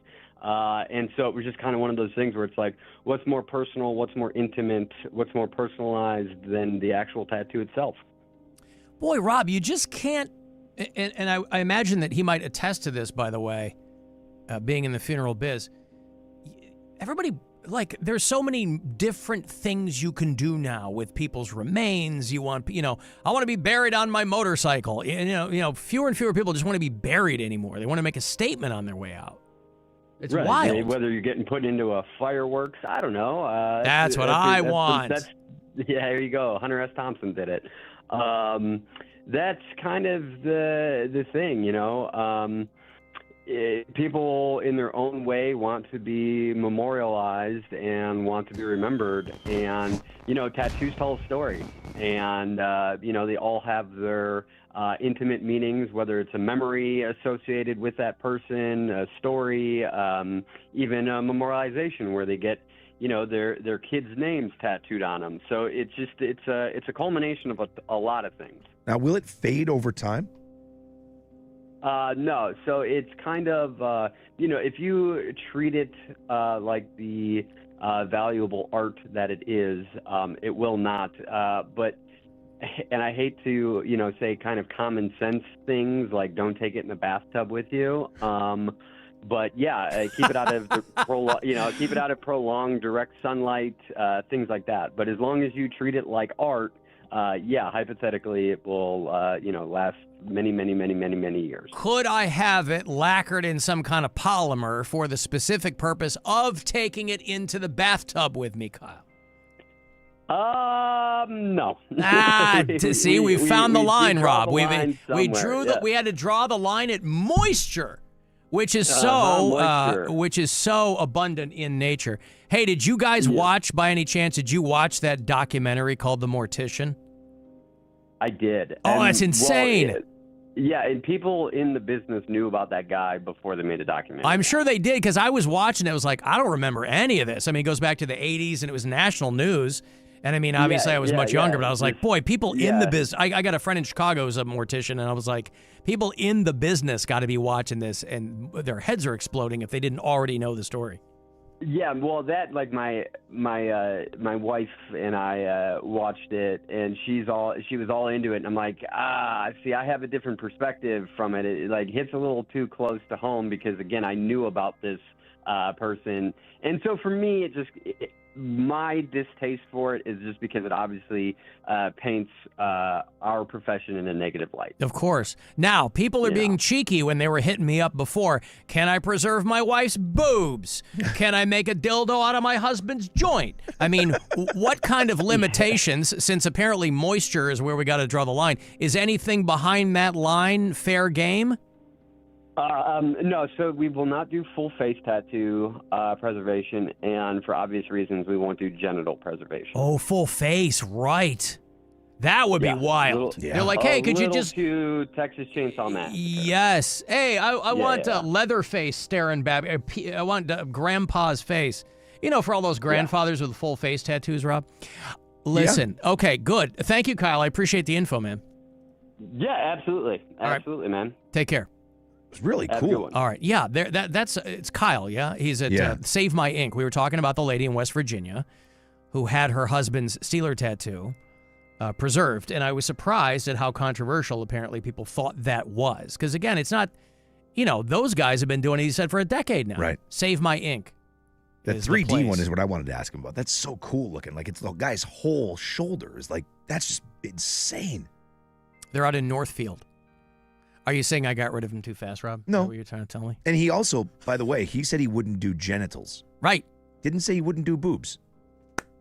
Right? They've got pricing on the website. Individual tattoos. starting also- at $1,700. I also would have asked, of all the tattoos, why would they have cut that terrible Steelers tattoo off? I have to think if he was a huge Steeler fan and if that's one of his prized tattoos and it looked that bad, think of what the other ink on his body looked like. That was the good one? Yeah. Woof. Probably had a whole bunch of prison tats in there or something. At least something that looked like that. Full body suit, 80 to 100 grand. Yeah. Wow. Because, funerals aren't expensive enough as is. Hey, could you tack on 100 G's on this to but get if the you got full the body dough, suit? I know. That would be so cool. Like I you're know. just like the Iron Man costume. Just your whole body just sitting there, all tattooed out. Except, like he said, full body doesn't include the face. Right. Or the pecker. No face, no pecker. That's the name of our, when Rob and I do a live broadcast tour. That's what it's going to be called. Spoiler alert, we're going to be going out broadcasting live from the back of a flatbed truck all next summer, driving around greater Cleveland. We're calling it No Face, No Pecker. Tour 2026. The Alan Cox Show live. That's right. We'll have merch and everything. I got some of my buddies' ashes mixed in with the ink of my tattoo, somebody says. You hear about that a lot, too? Yeah. Yeah. James Hetfield did that. Yep. Was ashes it Lemmy? mixed in. Yeah, I believe so. Yeah. Yeah. That's pretty awesome. Mm-hmm. Could you imagine having your ashes put in a firework and then it turns out to be a dude? What? A dud. Oh, a dud. Damn talk to text. Thank you. Yeah, that'd be my luck. Yeah, right. Just goes, yeah. Nothing. The one that goes really far afield, you completely shank it off to the side. Or you blow your fingers off with it. Like your friend's one last.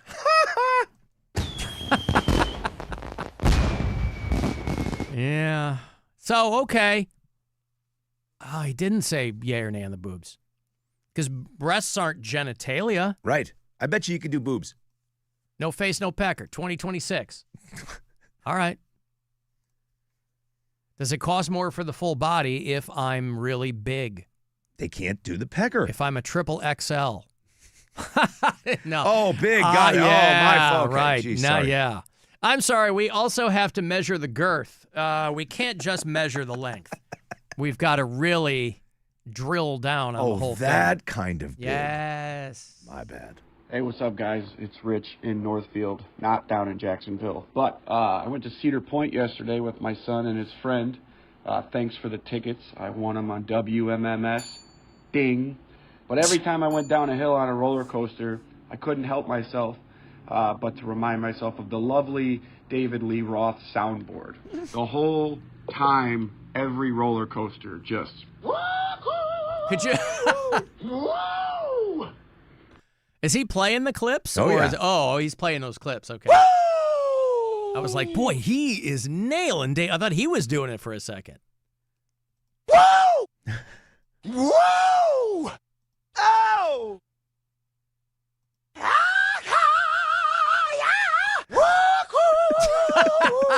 Dave, are you having fun out there at Cedar Point? Yes, I am. Woo! It's every time he goes down. I also like the one people did with Billy Corgan on a roller coaster. Wee! Yeah, they just stretch out Wee from 1979. That's a good one, too. Billy Corgan roller coaster, if you haven't seen that one. Pretty good. Here, I'll find it for you. Wee. Wee.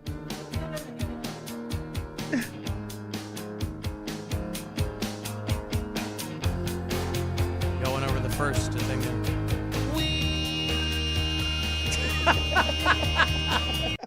That's what I'm at the internet for. That's all I want. I want early 90s internet back. I don't want all this other nonsense. Ethan in Rochester, our buddy out there, he said, all of my head tattoos have ashes in them. Whoa. Oh, yeah? Well, all of my ashes have ink in them. Oh, yeah? It doesn't even make sense. Now take that. How do you like that? All right, well, I would have been surprised, Ethan, if all of your head tattoos didn't have ashes in them. You'll notice he neglects to mention they're the ashes of people he knew. Just ashes, Good right? point. He was getting some new ink on his head, and he happened to be passing a campfire, and he walked over, grabbed a scope, and went from there. Right, that's what I'm going to do. Next tattoo I get. Ashes. Ashes. I'm just going to go, hey, can you, spare some for the cause? I'll ash my blunt into the ink. Alan, dumb song memes are great. You ever seen Randy Newman in The Wood Planer? No. You got a plane in me. What is it? Randy Newman Wood Planer. Shut people there. You got a... No, haven't seen that one. I love it. I like what Randy that could Newman. be. I don't know. National Throw Short People Day is October 21st. That's still a thing, huh? Yeah, still a thing. You'd think that went away. Yeah. Do they call it that now, though? Short people, I believe so, yes. Because midgets is not the preferred nomenclature. So, but that's my question. Did the name just change, but the holiday stayed the same? Did it used to be like Midget Tossing Day, and now it's Throw a Short Person Day? I Day? don't know about that. Because a lot of bars, I don't think that it's very common anymore, but I'm sure you can find them in some deep red states. Midget tossing or whatever. Yeah. And the people being tossed, they're just trying to make some money. Right. They don't care what you call them, right? I'm just saying that there are a lot of people who do take umbrage with midgets. Sure. You know? Like you're not supposed to call people on a certain intelligence scale, you're not supposed to call them morons anymore. Even though really? that used to, yeah. I didn't know moron was bad. Yeah. I had no idea. That's what they used to. I mean, people who literally quantitatively have a very low IQ. But that's what they used to call those people, right? But if I call someone a moron, that's not being disrespectful. Nah, right? it's just that's in the language. Oh, okay. But it used to be like a diagnosis, right? Well, I'm sorry, Mrs. Watson, your son is an imbecile. Like Well, that was on the scale. There was a ton of those, though. That was like a lot of those old-timey terms. I mean, mongoloid was used all the time. Yeah, Like that was too. There was a ton of words that were just like, and you look at it now, like there's I saw a meme not long ago, and it was I think it was the Knights of Columbus, and they were doing some charity thing, and it's like raising money for retarded children.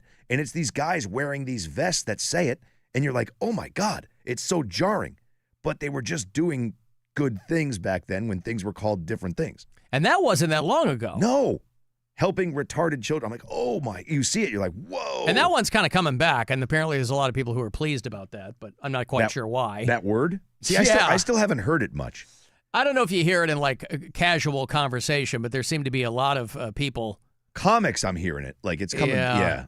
But like I think the F word for homosexuals is making quite a charge as well. I'm hearing a lot of people using that again, which is very, very odd. My thought is always, if it went away, let it be gone away.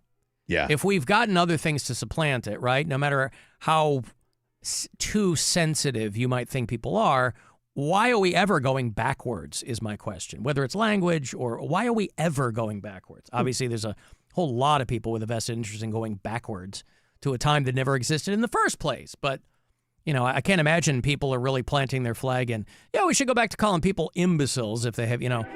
Now, Mrs. Watson, your son, we've done the tests. We've gotten the results. Looks like Jimmy is an idiot. His IQ score showed up as a 4. The good news is he's not a moron. No, it's terrible news. He's hoping to be a moron. That's if his IQ is between 50 and 74. IQ classification. What's an imbecile? 25 to 49. I want to talk to this guy all the Ironically, time now. this shows demographic. And idiot is 0 to 24. So idiots is as the lowest of the back the As old low timies. as you can go. Yeah. Your son can barely string 2 sentences together. If he works hard enough, he might become a moron. Like, that's what they were telling people. Yeah. But they didn't know that's what was at the time. That's what I mean. The 1916 Stanford Binet test. This was like the go-to sort. This was they did a sample of about 1,000 children, and they tested them on this intelligence scale, and that was how they, if you go to the Wikipedia page for IQ classification, and just across the board, by the way, IQ is not something that's like hammered in stone, right? IQ is, I guess it's better than, as a broad range, it's better than a lot of other things that you have to measure intelligence, but it's not anything that's, I don't even know if things like that are like admissible in court. I don't know. What do they call those ranges now? Are there new names for them, or is it just low IQ? Don't know. But I mean, they did at the time, a sample group of about 1,000 kids, and then they would rank them. Hector is an idiot, that kind of thing. And if you're the parents and they're coming back to you, oh well, good. If he works hard, we can get him to moron level. Of course, unfortunately, now it doesn't matter what you call them because you're surrounded by morons who think they're geniuses. So I don't know what that word would be, right? I think we've always been surrounded by morons who think they're geniuses. Back in the day, if people were dumb, they knew it. Yeah, they'd be that's like, fair. I ain't that smart. Mama told me I ain't bright, but I'll tell you what, I got a good heart. That kind of thing, Now people are like, no, seriously. Okay. I've got to take a break. I will have Ice Nine Kills for you tickets in a little bit. You got to go to Youngstown to see them next week, but they're headlining that Hell of a Summer tour. 35192. Send me a text for anything. You can email me at alancoxshow.com, and you can listen anywhere on the iHeartRadio app. Welcome. Our iHeartRadio Music Festival, presented by Capital One, is coming back to Las Vegas. T-Mobile Arena. September 19th and 20th. Streaming live only on Hulu. And you could win your way to be there with a weekend full of superstar performances. Playing live. The Offspring. Jelly Roll. Sammy Hagar. Justice. John Fogerty. Diplo. And more. 16 artists. 2 nights, 1 stage. Does iHeart know how to put on a show or what? Tickets are on sale now at AXS.com. And keep listening for the next chance to win your way there. The iHeartRadio Music Festival. I love you.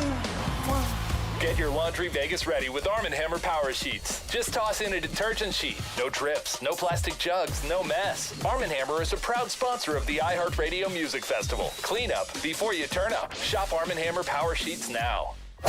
From the Mr. Hero I crave a hero. Weather Center. WMMS weather. Partly cloudy tonight with a low of 62. Friday mostly sunny, high 82. Saturday partly sunny and 84. This report is sponsored by Valvoline Instant Oil Change. Hey, Ohio State fans. While others cut corners, like that team up north, Valvoline Instant Oil Change is Buckeye-level quality. And you can stay in your car while our experts do the work. Drive in today. Proud sponsor of Ohio State Athletics. Your one stop for advertising? Call 844-844-IHEART. 0, 0, 0. Are we out of our minds? 119. Are we out of our minds? Buy with 0% financing for 60 months, 0 down, or 0 payments for 90 days. Lease a Kia from just $119 a month at Ken Ganley. $25K for 24 months, $36.25 to its signing, 10K miles per year, no security deposit required. Over 1,500 Kias, including K5, Seltos, Telluride, Sportage, K4, and Sorrento, with discounts up to $5,000 off. $5,000 off. Need credit? No problem. We have more ways to say yes at the home of 000. Ken Ganley Kia in Medina, Mentor, Alliance, and Boardman. Online at kenganleykia.com. Tell them Mackenzie sent you because I want to see ya in a Ken Ganley Kia.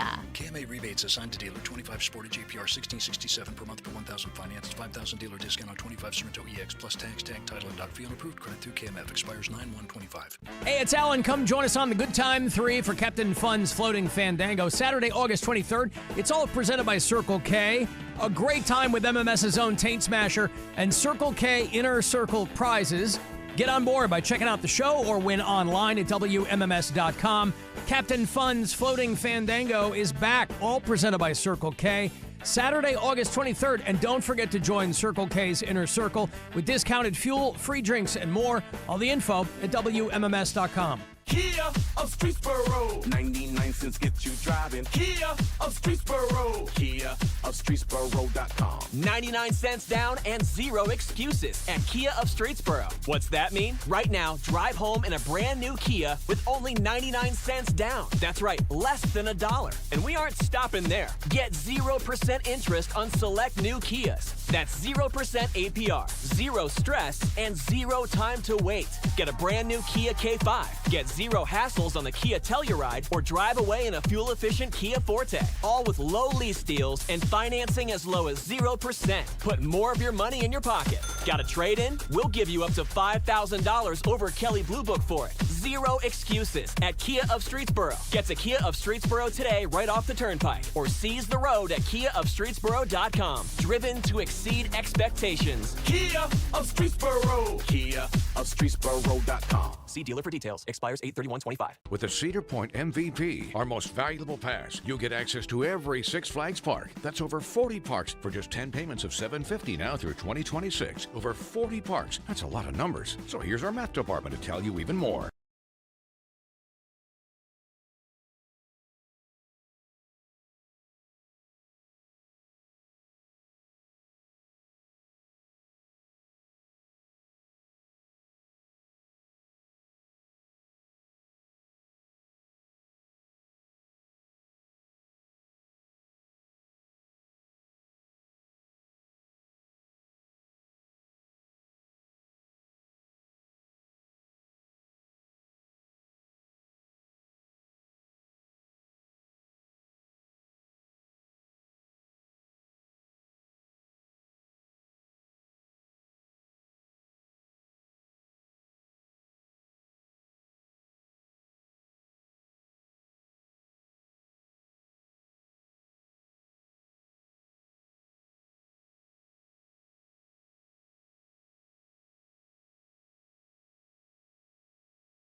voice man. He's the man of 1,000 voices. Greatest voice man that ever lived.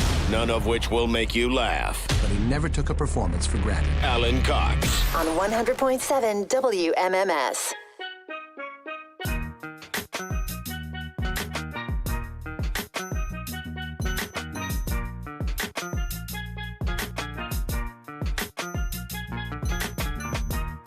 I don't know what you heard about me. Put up, can't get a dollar out of me. No Cadillac, no perms you can't see. Then I'm a B.I.M.B. I don't know what you heard about me. Put up, can't get a dollar out of me. No Cadillac, no perms you can't see. Then I'm a B.I.M.B. You see the video of this nutty broad down in Florida is filming a couple of photographers from out of town and a model. Everything looks like it's on the up and up, and they are just renting an Airbnb in her building. And she starts walking around, filming them on her phone, being like, you're pimping her out and you're a whore, and I live in this building, and if you're renting a spot, you're just supposed to stay there. And the girl, the model, posted the thing on TikTok, I think. Have you seen any of this? No.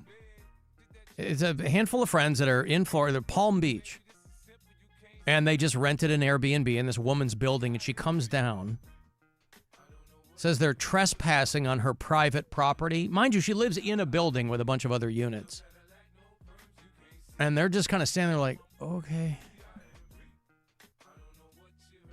You're the whore. You whore her. Pimp. Excuse me, pimp. You're the whore. You whore her. Pimp. Excuse me, pimp. To do what? To do what? What permission do they have but to rent the apartment and live in it, not to trespass on private property with their whoring event? There's a whoring event going on, Rob. Yes. Okay, that's fine, but she doesn't give it right to call. Excuse me, they were outside of my homestead property. I don't know where they're from. And they're going to the room and they're staying in the room and they're not going to whore and pimp her. They pan to the model. She's like, I'm fine. Yeah. I'm trying to get some photos taken here. Okay. So what are we doing? Whore. Cheap whore. Wait, so whose side is she on? She's like, you're not going to pimp her out, and then looks at the girl and is like, hey, you're a whore. You pimpin' whore. She's like, where are you from? And the guy goes, St. Louis? And she goes, okay, well, I don't know how they do things in Missouri, but here in Florida. Pardon me? Here in Florida? Yeah. Why do you think they're in Florida, lady? God, these people just have just so much free time on their hands. Mentally ill people with nothing to do and all day to do it. The lady following them around the lobby. They're like, we're just taking some pictures. Like, you're filming us the whole time, lady.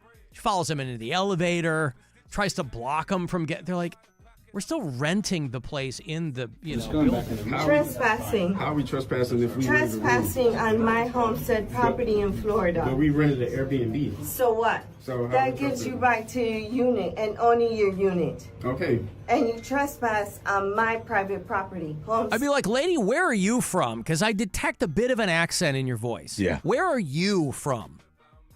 She's probably born and raised in Florida. What do I know? But still.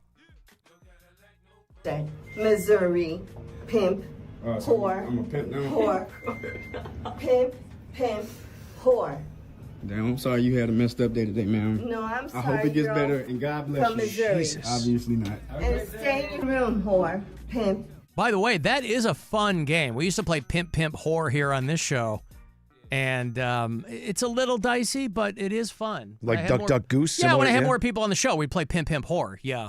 And of course, Rob, I'd always get pegged as a whore. My lot in life. But the model posted this on TikTok, and obviously it blew up. She's like, hey, because it's just a crazy lady. Of course it's going to blow up. Hey, look at this crazy lady. Came down from St. Louis. Wouldn't it be funny if they actually were like pimps and whores? I guarantee you they were probably filming something. I mean, that happened in this building, remember? Yeah, there were some. Yes. Guy walking around wearing the OnlyFans T-shirt. I'm like, oh boy. Yeah. That guy's clearly the actor. Yeah, but they were in. I mean, you're right. Who knows what they're doing in the unit? But she only saw them when they were out in the hallway. Like the girl is like tall, brunette, right? Like put together. It looks like she's wearing just like a straight black like pantsuit. Yeah. And these two dudes, like they've just got cameras. They look like everybody looks above board. They're trespassing on my homestead private property. That all sounds like, conspiracy. It all sounds like QAnon jargon to begin with. But, God, these people that just are walking around doing nothing. Everybody has too much time on their hands. Man. Too much time to be in everybody else's stuff. The woman looks like she's probably retired. I don't know. She looks like she's probably in her late 60s, early 70s. So it's not like this woman has really got a whole bunch of stuff to do. But the model said, we were shooting a campaign in a Palm Beach hotel close to Mar-a-Lago for my friend Alexander Roy and his new collection. When this neighbor comes out and decides that we're running a pimp and whore operation. Awesome. You know what? I'm going to be in the hospital next week, and I'm going to be on some pretty heavy drugs. Are you okay? Yeah, I got to have a pimp and whore operation, and I'm really going to be pretty loopy for a while. She kept insisting we were trespassing, even though we're just renting an Airbnb in the building. You know, there's all kinds, and this is what always makes me laugh about these kinds of people and this kind of stuff. There's real stuff going on out there that if you really want to, get your citizen's arrest hat on, feel free to go out and grab some of the real stuff that's going on there. And then see what a tough guy you are. Rather than the people in your hallway outside your door, probably making a little bit of noise maybe, but, this doesn't rise beyond a mild inconvenience for this woman. At first, it did seem like she was taken aside, and then she was just MFing everybody. Like she was. That's what I mean. There's no rhyme or reason. Like you're mentally ill. No. Alan, you guys were Nicole out in Copley. I don't know if she's a professional. Sounds like maybe she is. We were talking about in the early 20th century when they would, classify people medically as morons and idiots and imbeciles. And we're like, what's the current demarcation there? And she said mild, moderate, severe, and profound levels of intellectual and developmental disability. So if it's profound, then that's the new new imbecile. Imbecile. Yeah. Wow. Oh, so severe would be. Mild, moderate, severe, and profound, yeah. My doctor thought that my moderate to severe developmental disability could be, they always say that in those prescription commercials, yeah. My moderate to severe plaque psoriasis. Okay. Alan, moron obviously would be an improvement because when you say it out loud, it starts with more. See what they did there? I do. Yeah. Yep. Something. Alan, could you tell us where all those whoring events are being held? That sounds like something I'd like to attend. Yeah, I was down there in Palm Beach, down there in Florida. It doesn't sound like a bad time. No. And so then these people are like, yeah, so then we're trying to get to our room, and she busts in the elevator with us, and, we rented an Airbnb. There's a lot of buildings, this one included, where you're not supposed to rent your place out as an Airbnb. But it happens all the time. It's not like they're keeping track. So that's how you end up with the OnlyFans guy walking around the hallway. And this is an easy building to get lost in, too, right? Because it's a little... this first floor here is a little tricky. And so you will, a lot of times, see people in this main hallway here with like roller bags. Sometimes it's families, right? Yeah. There's a dad in shorts and a couple of little kids. The little girl's got like a teddy bear. The dad is completely flummoxed. Oh, yeah. He's like, hey, 9 times out of 10, one of us will be like, can I help you? You clearly are lost. That's what happened to me that day. Yeah, they're like, oh, yeah, we're trying to find the blah, blah. Okay, our elevators are through there or back there. Even people that are just trying to cross from Euclid to Prospect, because it's not one straight shot. So they're like, hey, I've had people stand in front of the elevator and ask me where the elevator is. I go, it's right behind you. Hey, where are the stairs to the parking garage? Right behind you. You see those things that go up? Those. But not even that. I feel very helpful, right? Yes, I understand. There's nothing better than, you move around a lot in radio. By and large, you do. And there's nothing better. I always felt I felt that I had finally worked myself into the fabric of the community when somebody would ask me for directions and I could tell them. That's a very silly thing, but it was a very proud moment for me when I had moved to a new city, and after a number of months, I could confidently tell a person how to get somewhere. As far as they knew, what's even more fun is when you give them completely wrong directions. Especially a city like Pittsburgh, where 3 lefts do not put you back where you started. You'll end up on the other side of one of the rivers. That's more fun. Hey, could you tell me how to get, like 2 blocks away? Could you tell me how to get to this place? Absolutely. What you're going to want to do is, this is pre-people having maps on their phones. A lot of people are walking around with MapQuest printouts. Hey, I can't find this spot. Here's what you're going to want to do. You're going to want to take this bridge 8 miles in that direction, then make a left, and then just 2 blocks, and they look at you like, how do you know this? I've been born and raised, my friend. Been living here a long time. And then walk over the adjacent bridge back to where you started. When I first moved to Rhode Island, it was like the way they give directions is the funniest thing in the world. They'd be like, hey, could you tell me how to get to, I don't know, the mall? Yeah. And they'd go, oh, dude, yeah, you want to go up and once you get to where the old Benny's was, you want to take a right there and then go up to where the Dells used to be. And then right on that corner is where it should be. And I'm like, if I knew where the Benny's and the Dells were, I wouldn't be asking you where the mall is. And that kind of is how everybody does directions in their town, right? Is they give you landmarks.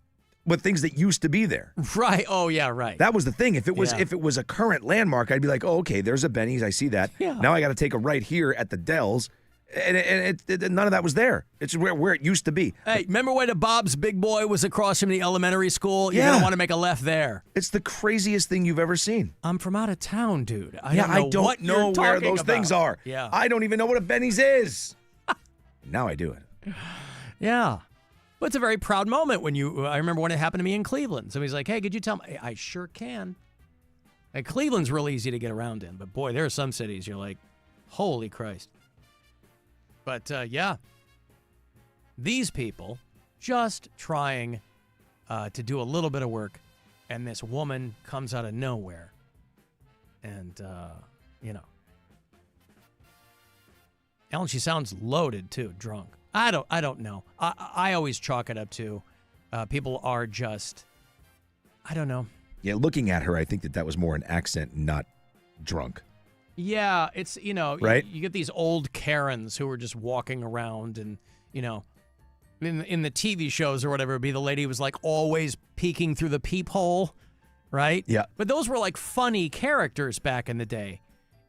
Gladys Kravitz or Mrs. Roper, like just the little, she was always poking her nose where it didn't belong. That was supposed to be a humorous character in pop culture. Now, they're deadly serious.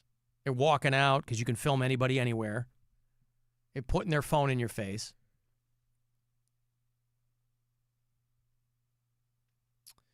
Alan, my favorite is make a right just before the. That's a good direction, too.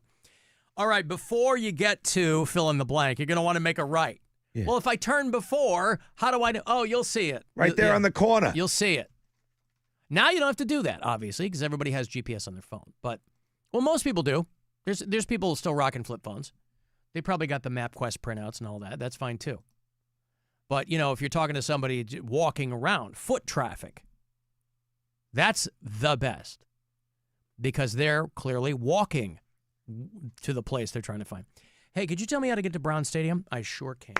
You're going to want to walk, about a half an hour straight down Euclid, okay? And then you're going to want to hang a left, and you're going to want to walk straight towards you just send them like 20 minutes out of the way. When you see the Agora, make a left. Yeah. Now, you're going to want to walk until you hit the lake. And then you're going to want to stop And then you're going to want to take in nature's majesty. Yeah. And then you're going to want to keep walking into the lake. Are you a good swimmer? Until you get to about mid-thigh high. And then when you see the E. coli flags, that's when you're going to want to stop. Look for the brown trout. Oh. Hey, Alan. Hey, Rob. This is Shower Bongs here. Listen, I know this is not the best way to do it, but hey, you should let me be your phone screener because I'm a jolly guy. I promise I won't come to work high every day. And frankly, I need a better job than what I have now. So if you can just go ahead and put in a good word to Dave Ihart or Keith, whatever, that'd be great. I hate the show. Whatever, goodbye. Whatever, goodbye. Smoke yeah. weed every day. That was a guy who left us a message. We were talking about shower beers, and he goes, "You guys are behind the times. You got to start doing shower bongs." Oh, I thought he said shower bomb. I'm like, are we supposed to know who shower bomb is? No, I think he said shower bong. Got it. I'm shower bong. Makes guy. sense. Yep. Yeah. I mean, listen, with a work ethic like that, that's precisely what we're looking for. I need a job better than the one I have now. I guarantee you that's not a job better than the one you have now. I won't come to work. I don't even know what you do, and screening my phones is not a better gig. I won't come to work high, ... every day. All the time. Listen, I know this is not the best way to do it, but hey, you should let me be your phone screener because I'm a jolly guy. I promise I won't come to work high every day. Love it. Every day. So good. Just some days. I'll let you know ahead of time when I'm coming to work high. Yeah. No, we'll, I don't even know if we have any promising candidates. I have to assume we do, right? There are some in there, We've yes, gotten a sir. handful of people who look promising, and we'll start talking to those people. And, the process at iHeartMedia is best described as glacial. Slow. Yeah, not really a lot of, especially with regards to this show, not a lot of sense of urgency from the higher ups. Well, I mean, thankfully, it is there now, so it's just finding the right poison. Sure. We've gotten a handful of people who were like, hey, I'm not psychotic, and I think it would be fun to work with you guys, which tells me you are psychotic. Which is it? You're not psychotic, or you'd like to work with us? So I don't know what the aftermath of the model and her friends from St. Louis, who the pimp whore woman descended on them. But she posted that whole saga to TikTok, if you look for her. Want to go see the band Ice Nine Kills? You got to go to Y-Town to see them. Ice Nine Kills is headlining the Hell of a Summer tour and bringing a handful of friends with them. They got Dayseeker with them, who I just saw at Incarceration. They were great. Kim Dracula, and The Funeral Portrait. I hope you're seeing a pattern forming here. It is next Thursday night. That is the 28th. They're at the Cavelli Center in Youngstown. Ticketmaster.com's got the details. Now, if you want to go be caller 10, you get my last pair this week. Good luck.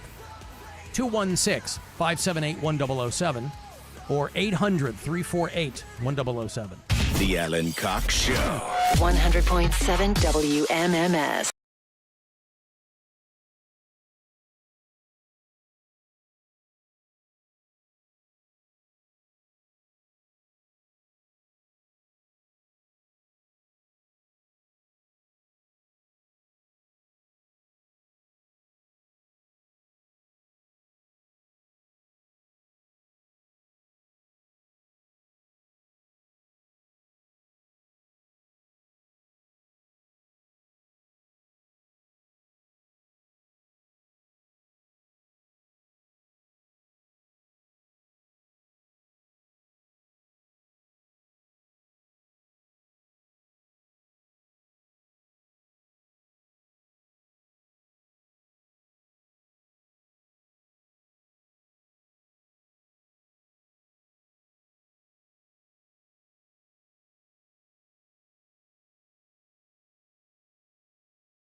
New thrilling slides this year. It's your final splash of the season at Zoombezi Bay. Ride the new conservation tower one last time and splash in for just $19.99 after 4 p.m. Get your tickets at ZoombeziBay.com. Zoombezi Bay. From the Avon Lake Chrysler Dodge Jeep Ram Studios, we say yes. The Buzzer. The home of the buzzer. Buzzer. This is 100.7 WMMS. Cleveland. The Alan Cox Show. I've been listening to that horse shit of yours for months, and you can take that crap and blow it out your ass. And for good measure, Call the Alan Cox Show. 216-578-1007 or 1-800-348-1007.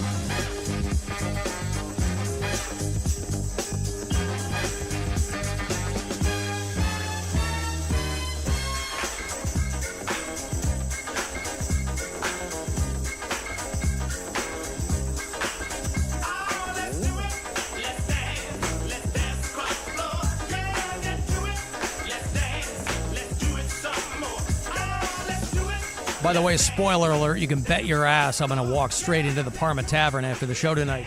See if they have this on Touch Tunes. Yes. Announce our arrival properly, Rob. Rob and I are going to do a couple of post-show pops at the Parma Tavern. We will have a handful of tickets for Captain Fun's Floating Fandango with us. So if that's in your neck of the woods, just come by and say hi. I got a hell of a hamburger there, too. Hashtag Octothorpe, not an ad.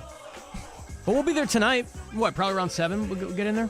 Soon as we can get there. Yeah, right. Straight from the show, and won't be there long, but we'll have some tickets if you are in the 11th hour. Want to join us for the cruise on Saturday afternoon. I'm done giving them away here on the air. We're out tomorrow, but WMMS.com will sell you tickets if there are still any available for purchase.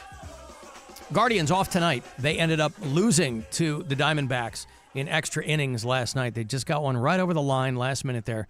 Bottom of the 10th, I think. Arizona pulled ahead. 3-2 was the final, so they take 2 of the 3 there against Cleveland. Guardians in Texas starting tomorrow night. Tomorrow, Saturday, and Sunday, they'll be playing the Rangers. That's an 8:05 start tomorrow night. 7:35 will be your first pitch. And then the Guardians will come home for about a week, a couple of homestands against the Tampa Bay Rays and the Seattle Mariners before they head off to play the Red Sox in Boston. Boston. Fenway Park. Fenway Park, the Green Monster. My first time ever in Boston. My buddy goes, want to go to Fenway Park tonight? I go, hell yes. The Baja Men were playing, Rob. Oh, God. We were walking up to Fenway Park. My buddy, our friend Nick Carter. Yep. He goes, you want to go to a Red Sox game? I go, yeah. I think they might have been playing the Cubs, but I don't care. I think he thought maybe I did. I go, I'm a White Sox fan. But I was excited to see a game at Fenway Park. So the Baja Men were playing at the game? The Baja Men bus was parked out in front. I was like, here we go. Yeah, they were doing like a seventh inning. Yeah, they were doing like a 7th inning stretch type thing. Or it's funny. It's a cool place to see a ball game, man. I'm not a Red Sox fan at all, but that's a... Well, that's like one of those, Wrigley, right? Like I was going to say, it's one of those parks you want to see a game in. Yeah, I didn't really care who was playing. But I want to see a game there. But like my first night in Boston. Yeah. Fenway Park. Fenway Park. Over on Yawkey Way, kid. Yeah, to bang a left at Yawkey, you prick. The Big Dig was, this was 20 years ago. Big Dig was still going on. It's the epitome of Boston directions. Yeah. Can you tell me how to get to Fenway? Yeah, dude. Yeah, I could tell you. I'm not gonna, but I can tell you. Like the old, how do you get to Carnegie Hall? Practice. Yeah. Hello, who's this? You're on the air. Hey, it's Ethan. 2 quick questions. Yes. The first is, what is the status of the Labia roller coaster? Boy, I wish I had a good answer for you. Somebody sent me, I think our friend Leslie. She sent me that thing too. Yeah, the blackberries. Blackberry gin. I wish I had a good answer for you, Ethan. I was really talking a big game beginning of the summer, and I feel like I might have flopped. That's right. I was looking forward to it, but no biggie. The other question is, I know you guys talked about it the other day, but where's your impromptu after party going to be at? I can't find it. I think we're going to be in. I usually go to the Flats. just because it's Gotcha. easy. Yeah, so we'll probably end up in the flats. But I will tell you this: Down that way whatever the labia roller coaster ends up being, Ethan, you've inspired me. It will be infused with the ashes of our friends. That's where all the flavor comes from. So, I'm in. Yeah, the flavor comes from our dead friends. Yeah. Listen, you heard it here first. I don't know what to tell you. Okay, yeah, thank you, Ethan. We'll see you, man. Cool. Yep. All right. I'll see you guys. Cool. See you, dude. There's Ethan in Rochester, who, a good time has never been had in the vicinity of Ethan that he did not want to be a part of. No. That was a very roundabout way of saying that he likes to have a good time. So, where are you guys going to be? I missed it. I love it. Yeah, well, because I again, would tell him. I'm great. He's great. For a lot of years, obviously, we did the cruise from Jacobs Pavilion, and then we switched to a bigger boat. So we're on the Good Time 3 now, but that docks down the Ninth Street Pier. But I still go to the flats. Yeah. You know what I mean? He and Jake C are going together. Yes. Yep. So we will. Again, there's no official notification. I'm sure we'll post something, right? This big hey. Where we're going? Yeah, I think, right? Yeah. Where we end up? I mean, we'll definitely be in the flats. Just look for a crowd. Last year we ended up at God, I did an appearance there not long ago. The Country Joint. I think. We were at Glamper. We kind of made the rounds, Glamper's right? the one with the roof. The roof, yep. Yeah, that place cost me a fortune. We went over to Goodnight John Boy because our friend Members Only Dave is spinning there. I think he is again this year. Yes. If I'm still down there I'm at sure that we'll point. go over there. Yeah. Because that don't start till late. That's what I mean. I think he starts at like 10, doesn't he? Something like that. If I make it that long. Yeah, I'll be out. You're a trooper, man. You're a lot better at this than I am. Listen, I'm Captain Fun, Rob. I know. I have a reputation to uphold that precedes me. You're Captain Fun. I'm and Captain I don't get out None. of. By the way, I can party all day, and I don't really get out of control. I take pride in that, right? I kind of pace myself out. Yeah, you're good. I have a good cannot time. do that. I have one speed. If I start and it's going that direction, I'm not stopping till I black out. Oh yeah, I don't want to do that. But that's just how I've always been. It sucks. I don't want to do that, but I have no control. I kind of front load the day and then surf the wave. Yep. And then kind of get a second wind. But we'll see.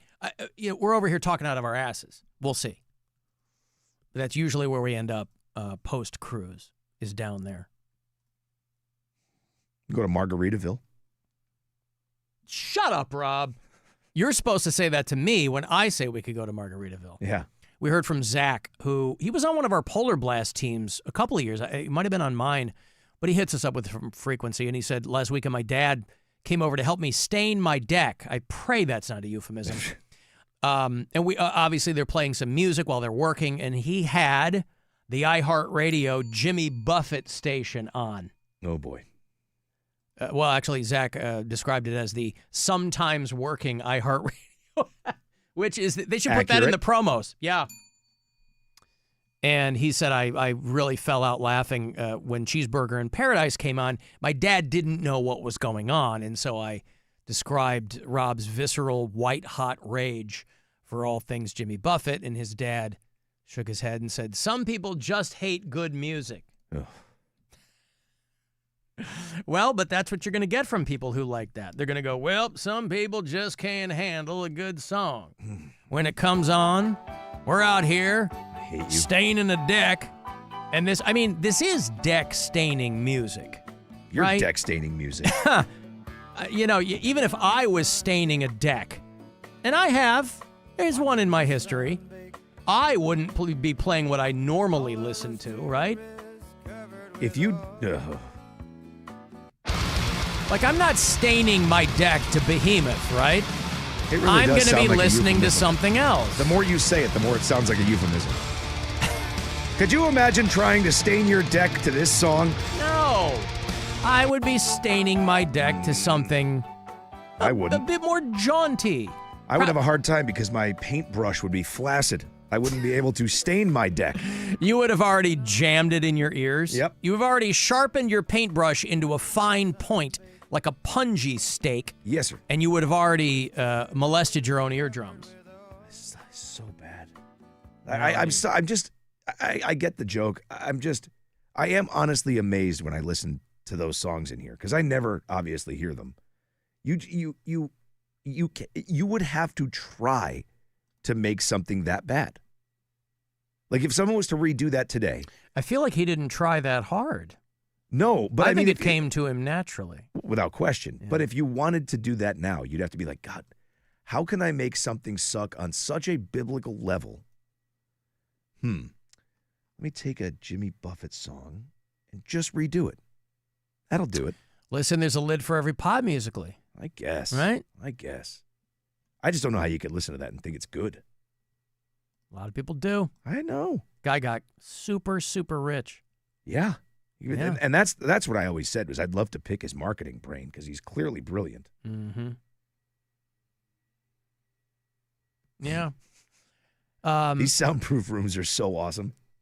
Oh, you mean the vacuum? Not soundproof rooms? Yeah. It's like she's in the room with us.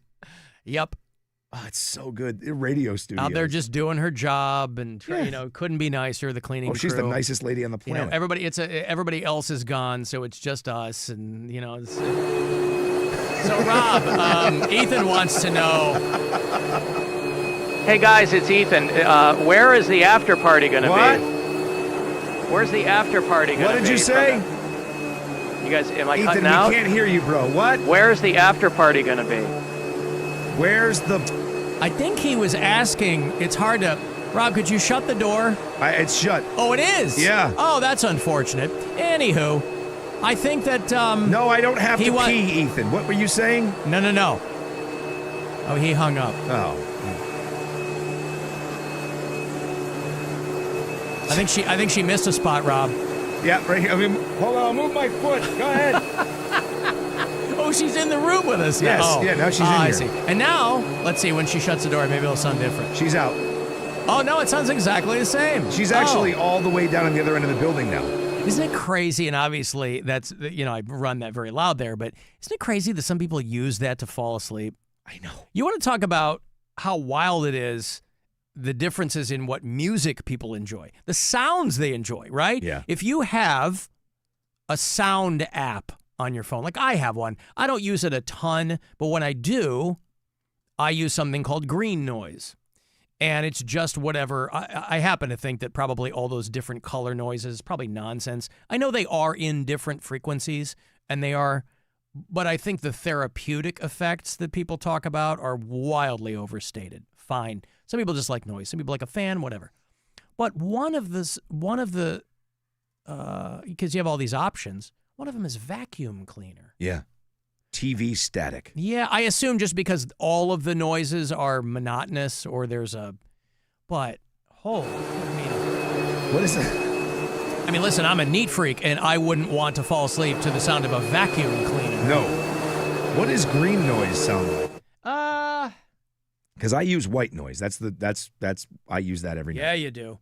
Let's see. Green noise.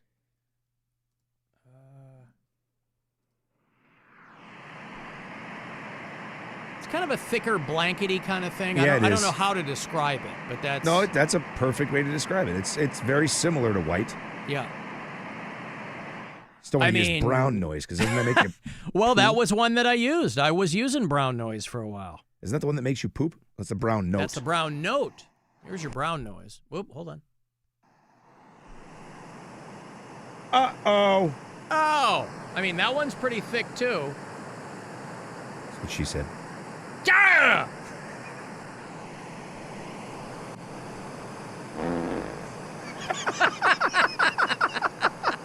Honey, could you turn on the brown noise?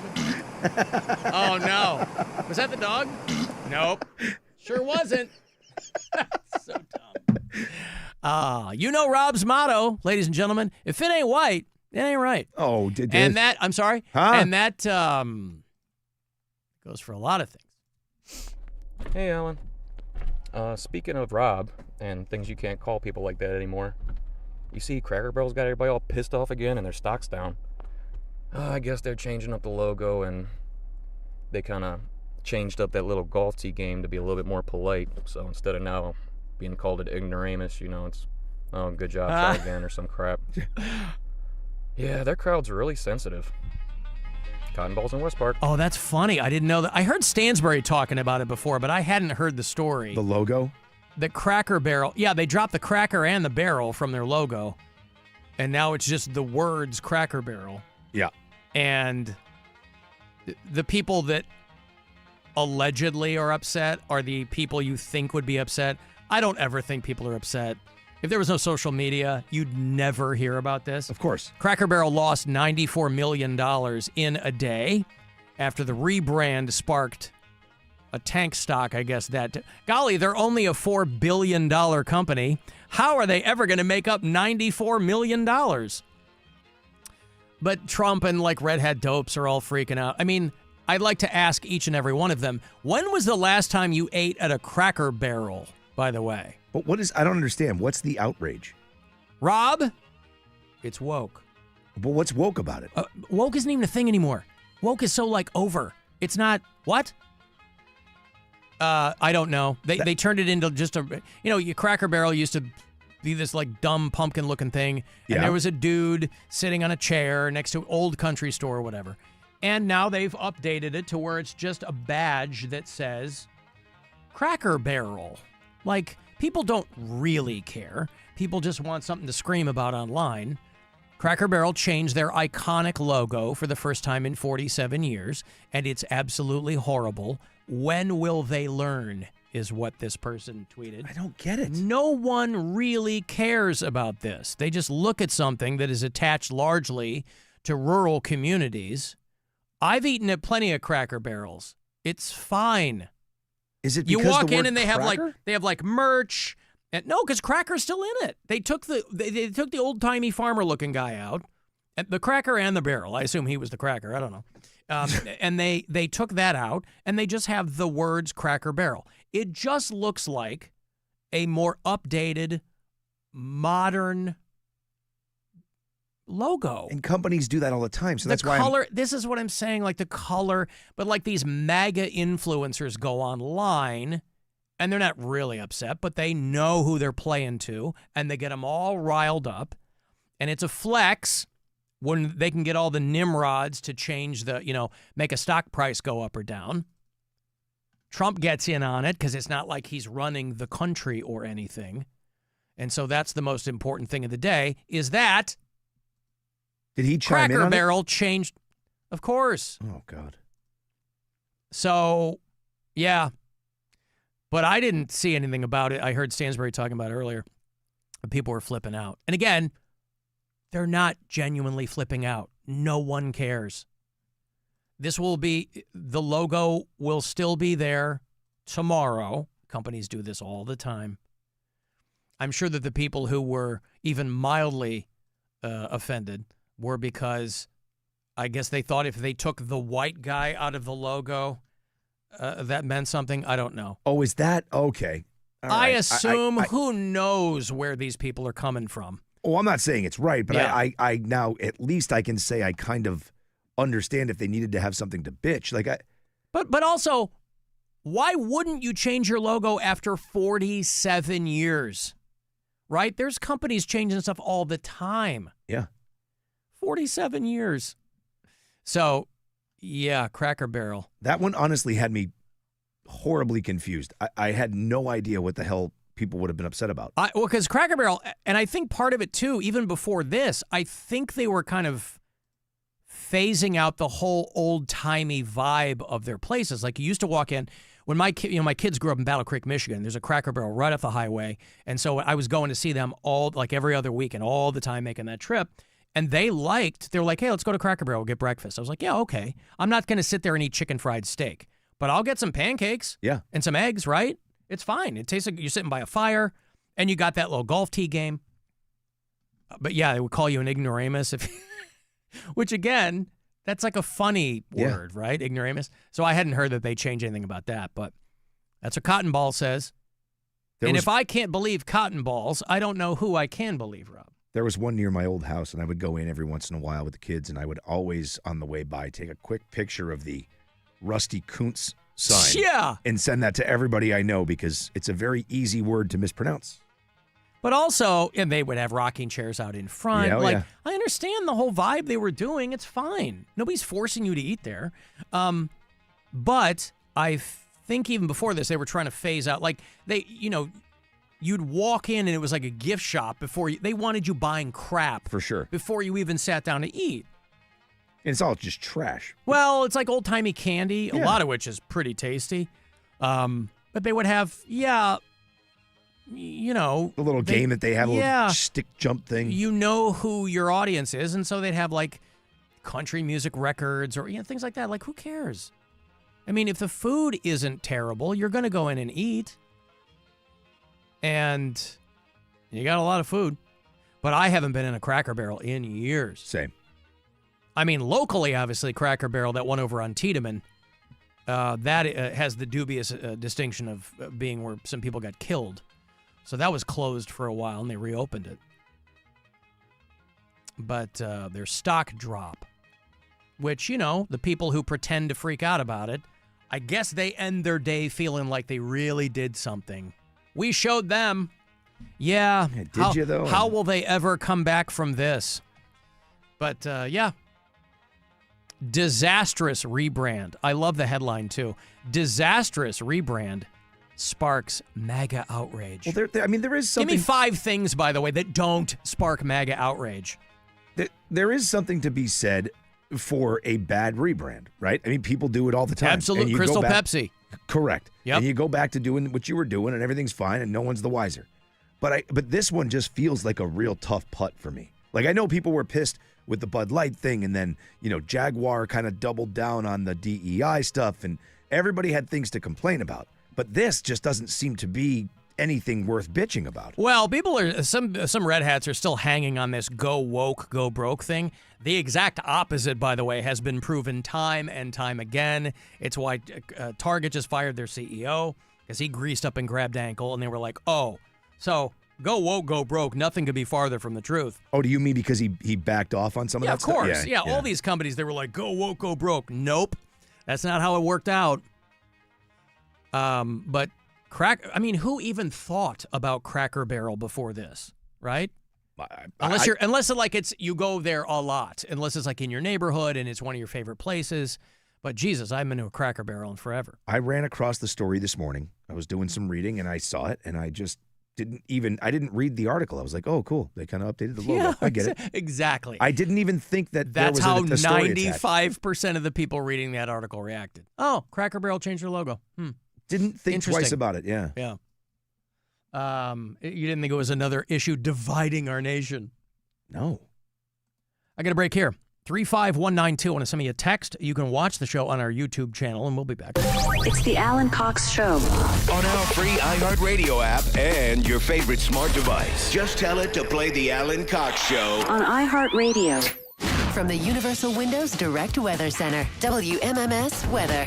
Partly cloudy tonight with a low of 62. Friday, mostly sunny, high 82. Saturday, partly sunny and 84. This report is sponsored by Ohio Basement Authority. Is your concrete cracking? Is your uneven walkway dangerous? Contact Ohio Basement Authority, the concrete lifting experts. Get your free inspection today. Learn more at ohiobasementauthority.com. Licensed in all states where work is performed. Kia of Streetsboro, 99 cents get you driving. Kia of Streetsboro, Kia of Streetsboro.com. 99 cents down and 0 excuses at Kia of Streetsboro. What's that mean? Right now, drive home in a brand new Kia with only 99 cents down. That's right, less than $1. And we aren't stopping there. Get 0% interest on select new Kias. That's 0% APR, 0 stress, and 0 time to wait. Get a brand new Kia K5. Get 0 hassles on the Kia Telluride or drive away in a fuel-efficient Kia Forte. All with low lease deals and financing as low as 0%. Put more of your money in your pocket.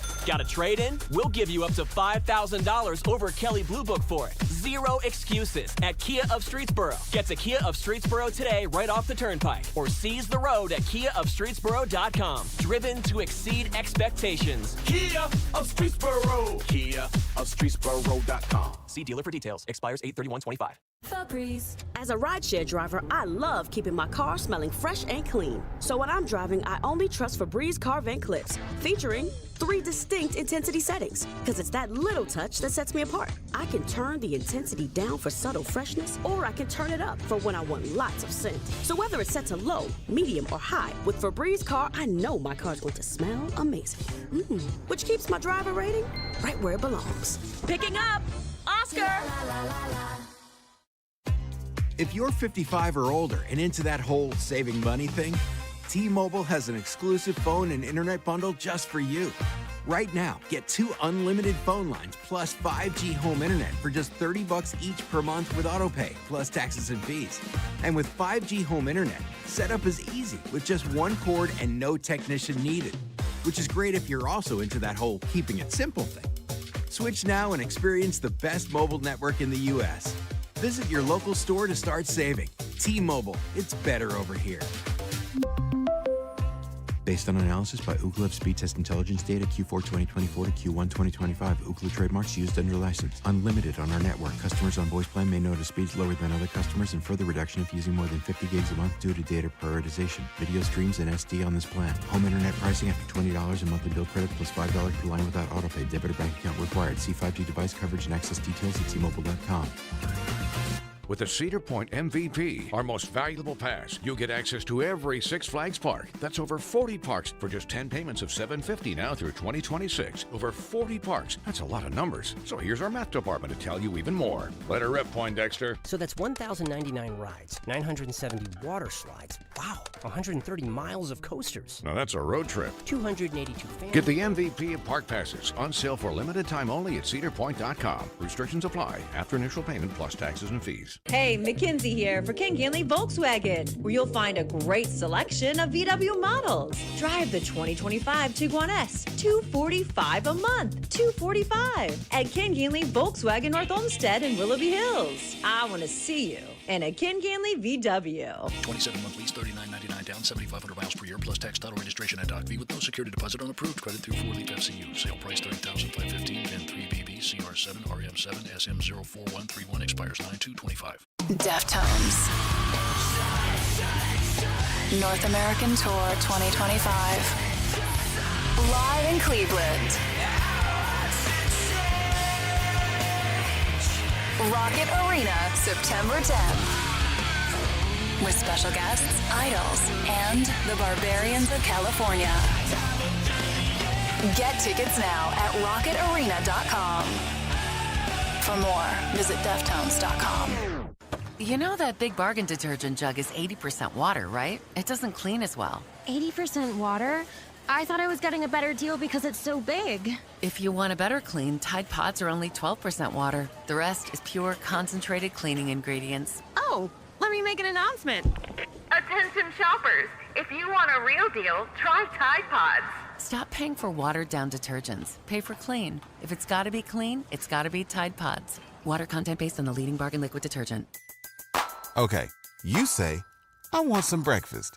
Your so-called boyfriend says, we got eggs in the fridge. Obviously, when you say breakfast, you mean McDonald's. Definitely a side-eye situation.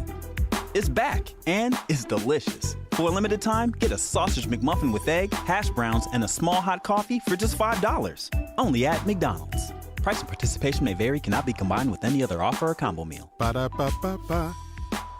Hey, it's Rob. Some days, nothing better than a quick refresher. Am I right? So stop in at Speedway. Refresh your vibe with 69-cent large Big Gulp drinks and all your favorite snacks. Speedy Rewards app required. Valid through 8/26/25. See app for full terms. Hi, I'm Jeff. And I'm Flash. Back in the day, we turned you on to the greatest music. Boy, did we ever. And right now, we're turning you on to the best car dealership ever. The Clayman Auto Stores on Route 59 in Kent. Check out Clayman.com. iHeart presents the Big Three Basketball Championship and 8th Annual All-Star Game. Miami 305's Michael Beasley and Lance Stevenson taking on Montrezl Harrell and Dr. J's Chicago Triplets for the title. Plus Dwight Howard, Greg Monroe, and more. CBS Sunday at 2 p.m. Eastern, 11 Pacific. Fuel your summer road trips with GetGo. Try the fresh, made-to-order smokestack sub or sandwich, piled high with tender pulled pork, swimming in tangy barbecue sauce, plus cheddar cheese, crispy onions, and chipotle ranch dressing. The smokestack will have you coming back for more all summer long. Or take it spice and cheesy with new pimento sandwiches. Order the new pimento sandwiches in-store or in the GetGo app. Available only at GetGo Cafe and Market. Better believe it. Actual price will depend on product and subscription plan. Featured products are compounded drug products, which the FDA does not approve or verify for safety, effectiveness, or quality. Prescription products require an online consultation with a healthcare provider who will determine if appropriate. See website for details, restrictions, and important safety information. Want a boost in and out of the bedroom? Hims has you covered. Introducing a new 2-in-1 approach to level up your game. Tadalafil for better bedroom performance and zinc for testosterone support. Turn things all the way up and find affordable treatment options at up to 95% less than brand names at hims.com/joy. That's hims.com/joy. Traffic. From the Elk and Elk Traffic Center, if your Social Security benefits were denied, call Elk and Elk at 1-800-ELK-OHIO. A gray and damp day for a drive. The usual slowdowns, construction delays, 90 East between 534 and Route 45 through tomorrow, you're down to 1 lane. Fender benders reported Cedar and East 106. Opportunity corridor between East 55 and Francis and Terrence and Noble Roads. Jackie Roberts in the Total Traffic Center. This report is sponsored by Heart of Ohio Heating, Cooling, Plumbing, and Electric. That's the sound of your sweat falling, drip by drip by drip. Will anyone fix your air conditioning? Don't sweat it. Heart of Ohio will. Call or visit heartofohiohvac.com. Heart of Ohio and Plumbing Source, now together to serve you better. The free iHeartRadio app has over 100 commercial-free stations waiting for you to explore right now, like New Metal Radio. Wake up. Featuring old-school heavy alternative from Korn, Linkin Park, Nine Inch Nails, System of a Down, and more.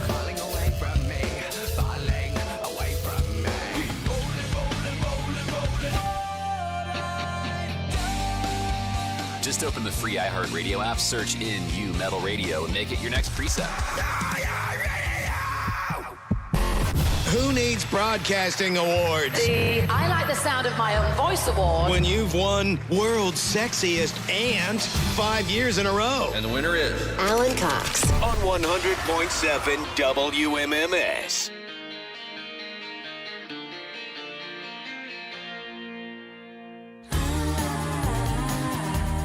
Living without you.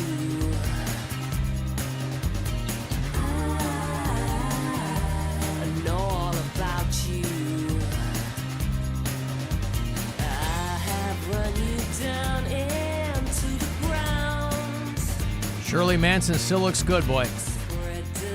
She's going to be 60 next year, I think. If you want to feel old. They're in Cleveland, though. A big week for shows is that second week in September. Right? That week right after... I guess not right after Labor Day. The week after that. You got the Deftones on the 10th. Clapton on the 11th. Garbage at the Agora on the 12th, that Friday. And they haven't done a tour in a minute, and Shirley Manson, I guess in their efforts to make sure people come out, she goes, a lot of the shows, a lot of the cities we're playing, we're never going to play again. Because she's like, we're not going to do another tour of this scope. So I don't know if Cleveland is on that list. The band and Shirley Manson posted a thing on Instagram. All beautiful things come to an end, is what she said. And so they're like, this tour is their first big one in a minute. And a lot of the cities they're performing in, they will never perform in again. Their bassist is incredible. Who's that? Not My Butch, friend. It's Nicole Fiorentino. Oh, right. Yeah, so you'll go to Garbage then? Yeah, oh yeah. Okay. It starts September the 3rd in Orlando, and they're playing through November. So I guess we're lucky to get one. But, you know, Shirley Manson broke her hip. That's why they had to cancel a bunch of dates last year. She had to go through surgery and physical therapy and rehab. And they were opening for some other bands along the way. They haven't done a headlining tour in a decade. But she's like, you know, we are older now. So we're not going to, you know. The new album is called Let All That We Imagine Be the Light. And so whether or not they will ever play Cleveland again. I have to think that they will when they go. Some of these cities we're never going to play again. They probably talk like Fort Collins, Colorado, or whatever. Right. You know? But they will do a couple of months. They'll do September, October in the United States, finish up in Hollywood, and then they'll go to Mexico City. But other than that, I don't know. But that's going to be a great week for shows. If you're somebody planning on going to all of them. You know, end of this month, it's finally, it's a week from tomorrow. St. Vincent over at the Rock and Roll Hall of Fame. Can't wait for that. And 9 Inch Nails right up against Nine it, too. Inch Nails is that Sunday. Yeah. And then on and on and on. CLA clothing code for the month is surf, for people who have been asking me. Guardians are off tonight, but they are in Texas to play the Rangers, and that will start tomorrow night, 8:05 first pitch. The homestand begins back here against the Tampa Bay Rays on Monday. But again, 20% off at CLE Clothing Company, whether you want to get yourself some Buzzard merch or whatever else. You want to use SURF for the remainder of the month, and then I will have a brand new promo code for you on the 1st of September. Of course, we'll be out in the 1st for Labor Day, but for September, we'll have a new code word for you. I just used that code word. Surf? I went into the back to grab a T-shirt for Brent from Shinedown, right? Tuesday night. Mm-hmm. We didn't have any mediums. So I had to go. I went and I bought a shirt to bring to him because I wanted to make sure I gave him one. Because I had one for my buddy, the record guy. Yeah. So I had to go and buy one. And I'm like, oh, surf. I got it. So I got to save 20%. Yeah. See? I got him the World Series of Rock shirt. Beautiful. Yeah, a lot of good shows. Youngblood at the Agora, Alabama Shakes. I mean, you could, listen, man, it's Cleveland, Ohio. Yeah. You go to a concert every night of the week. And if I had the moxie, I would. Alan, how can you slag Crystal Pepsi? Don't you remember Van Halen's song Right Now to market it? Yep. Yeah, but Crystal Pepsi, remember New Coke? New Coke was a flop because people were like, Coke's awesome. Why are you messing with Coke? Leave Right? it Nobody was alone. clamoring for that. Crystal Pepsi jammed people up for a more psychological reason, which is that they don't associate cola. They associate cola with color. And it was a cool idea, but, you know, my brother-in-law was talking to me about this when we were camping out at Kelly's Island. He goes, it kind of throws you off. There's all these, like, low-sugar pops that are out now, you know, like stevia or all these other pops, except if you drink them out of a can, you're fine. But if you pour them into a glass, they're clear. Yeah, it looks like a seltzer. Right. So the hook on these is like, yeah, they're a little bit healthier for you because they might not have sugar in them, and they don't have artificial colors. And that's what jammed Crystal Pepsi up, was people couldn't get their heads around the fact that it was clear.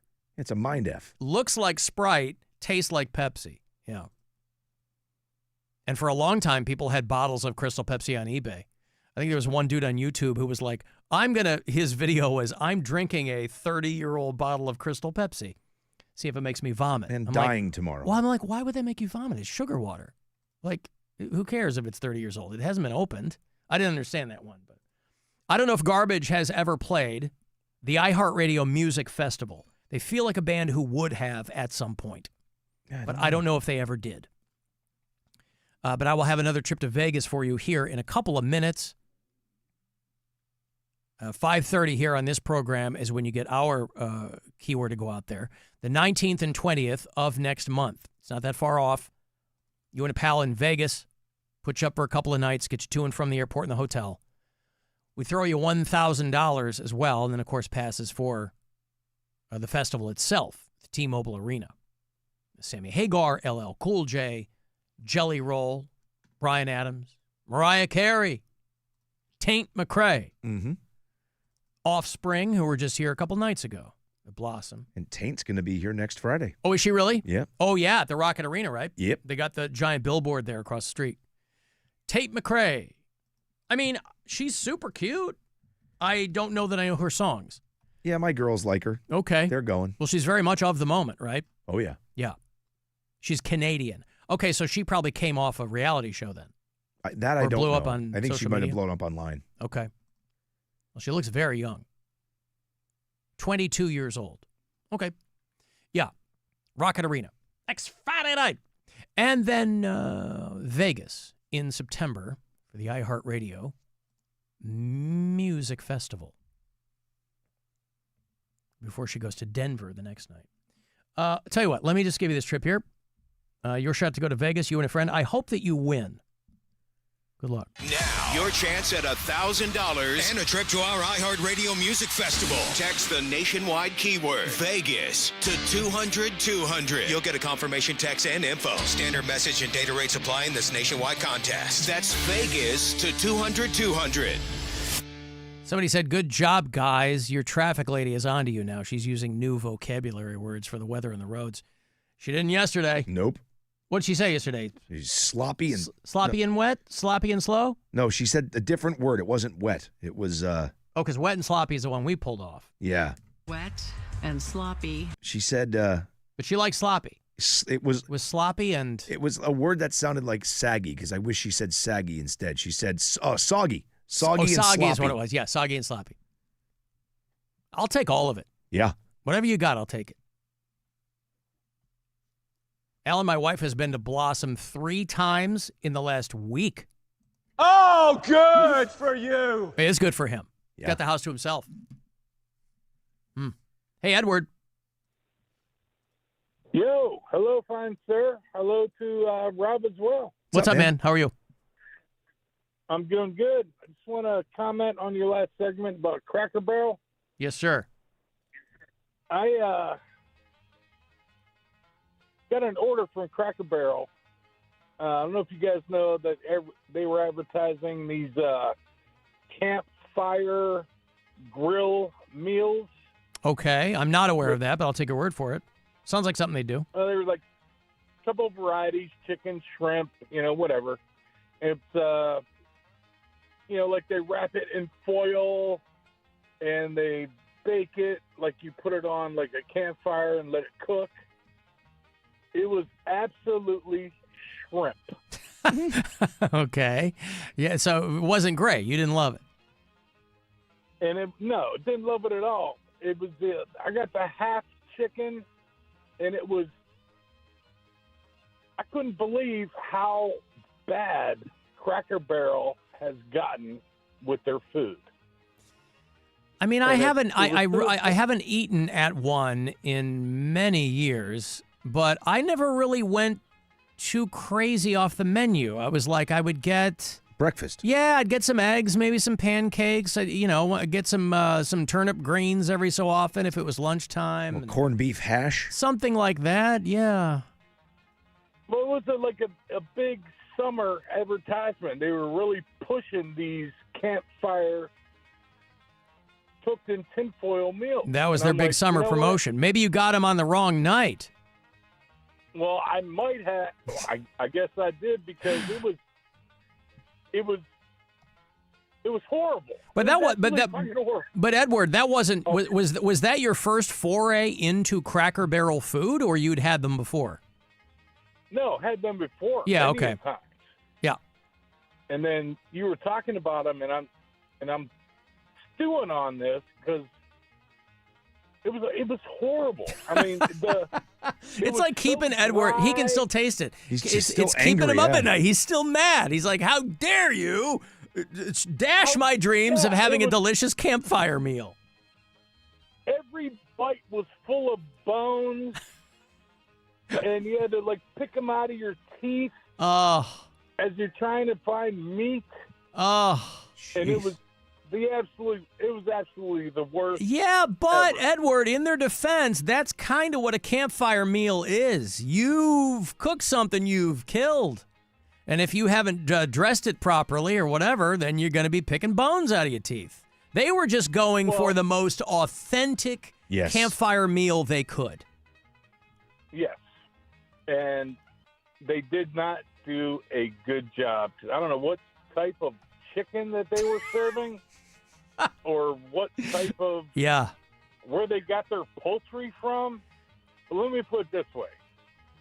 The wing on the chicken was an inch, and there was nothing but bone. Why do I get the feeling that every friend and family member of Edward's has heard this story a dozen times? He wants everyone to know. He's like, hey, man, whatever you do. Now, did you try a different one of those, Edward, or were you like, I'm never doing this again? No, I'm never doing it again. 'Cause Wow. I was looking at this, and I'm like, you know what? It looks so good on the advertisement. Well, sure. All right, I'm going to try it. And it was like getting a roasted chicken from, I don't know, pick your spot. Giant Eagle, Walmart. Yeah, it was like a grocery store rotisserie chicken. Exactly. I like The that. best Costco, they're thing pretty on legit. it was the best thing on the chicken was the skin. Oh, boy. Everything else was dry. Had to take a drink of water every time I took a bite of chicken because I was afraid I was going to choke. Is there any chance, Edward, that you filed a formal complaint with that location? You know what? I'll just never order from there again. Wow, it turned you off. They've lost a customer. You know, Rob, where people will hit us up and go, you lost a listener. You said one thing I didn't like. Uh-huh. And then we go, well, we never really had you. If it just took one thing to set you off, that's Edward and Cracker Barrel. He said, I've eaten there plenty of times. This was the last straw because that campfire meal tasted like straw. Game over. Right. Exactly. Now, who But, will hey, get, Edward, if you know, who will get your business from here on out among those chains? Anybody else but Cracker Barrel. Wow. So, and this is what I'm talking about. Well, people don't really care about the logo. They care about the food. It's a restaurant. And if they don't like the food, it doesn't matter what the picture looks like. Exactly. Exactly. KFC, no, never again. Wow. But on a different note, I heard you guys talking about Kelly's Island. Yes, sir. And there was a... There's a Cracker Barrel out there that has the worst chicken I've ever had in my life. They were making actual campfire meals, and I said, I'm never camping out here never again. coming back. It's the I'm worst. never coming back. Go ahead. There's a bar on Kelly's Island that sits right on... It's in a marina. Sits right on... It's huge. Yes. I can't remember the name of it. But they have a lobster martini. Okay, it's probably we were eating at a place, I think the Island House or Dockers or something like that, and I just got a hamburger. Dockers. Dockers, okay. It's Dockers. Named after Pants Rob, I believe. Okay, yeah, the lobster martini. And just before I let you go, this was a yay or a nay from you? Absolutely yay. Oh, we got him, Rob. Yeah. Edward is out there, and he's eating and drinking. You restaurant chains, big and little, you better be on alert. I'm looking at a picture of the lobster martini right now, Edward. Looks like drawn butter and a lemon. It is. And I'm telling you. Two lobster tails. It is absolutely phenomenal. You tell me now. When I went last weekend. Oh, Edward. Okay, look, I'm glad that we were able to balance the scales there with something you enjoyed after that Cracker Barrel campfire debacle. Oh, it was absolutely disastrous. Now, just so I'm clear before I let you go, did you like the Cracker Barrel campfire meal? No. All right, good. All right, thank you, Edward. I appreciate it. Guy's like he's like walking Yelp. Yeah. This has been Edward Eats on the Alan Cox Show. Man. I'm not sure if he should be our roving restaurant correspondent. It's so funny, man. That dude called, but when we first went to commercials, I answered the call, and he goes, "Yeah, I want to talk to Alan about Cracker Barrel." And I'm like, "Oh yes, this guy's gonna call in and say why MAGA's pissed."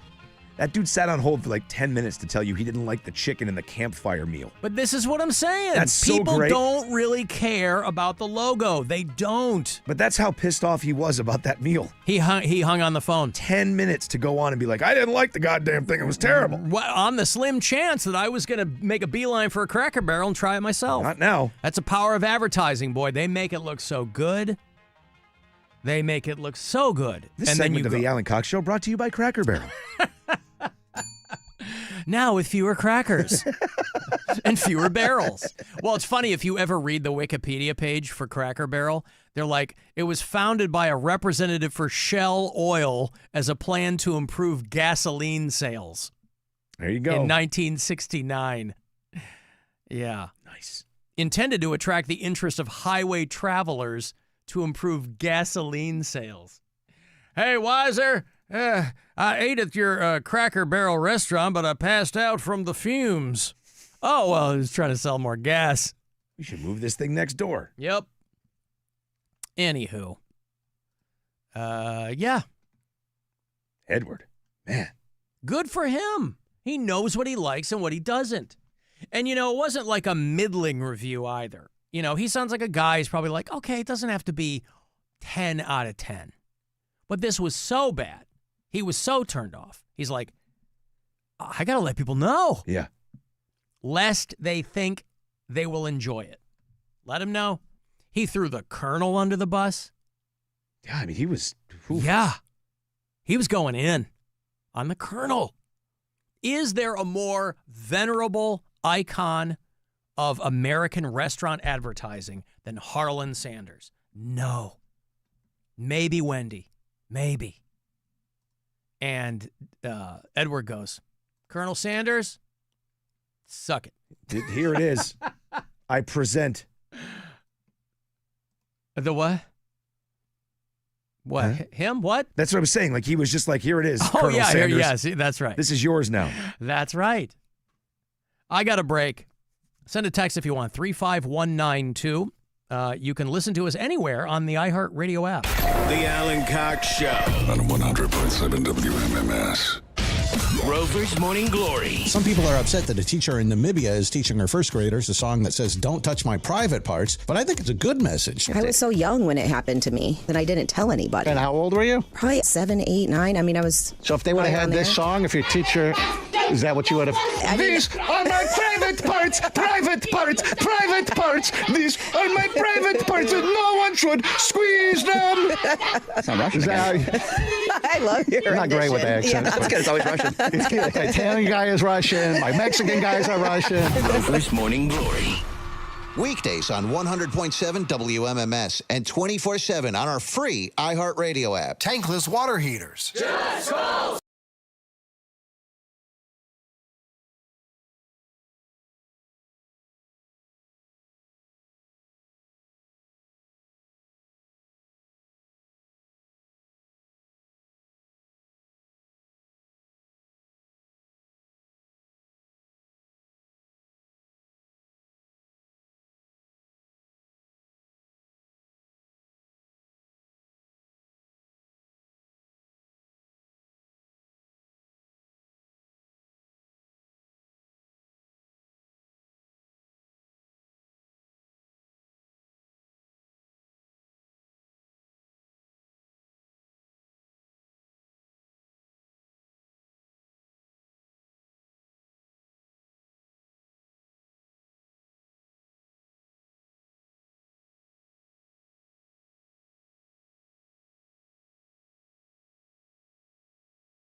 Rotten soldier. He's my sweet cheese, my good time boy. 216-578-1007 or 1-800-348-1007.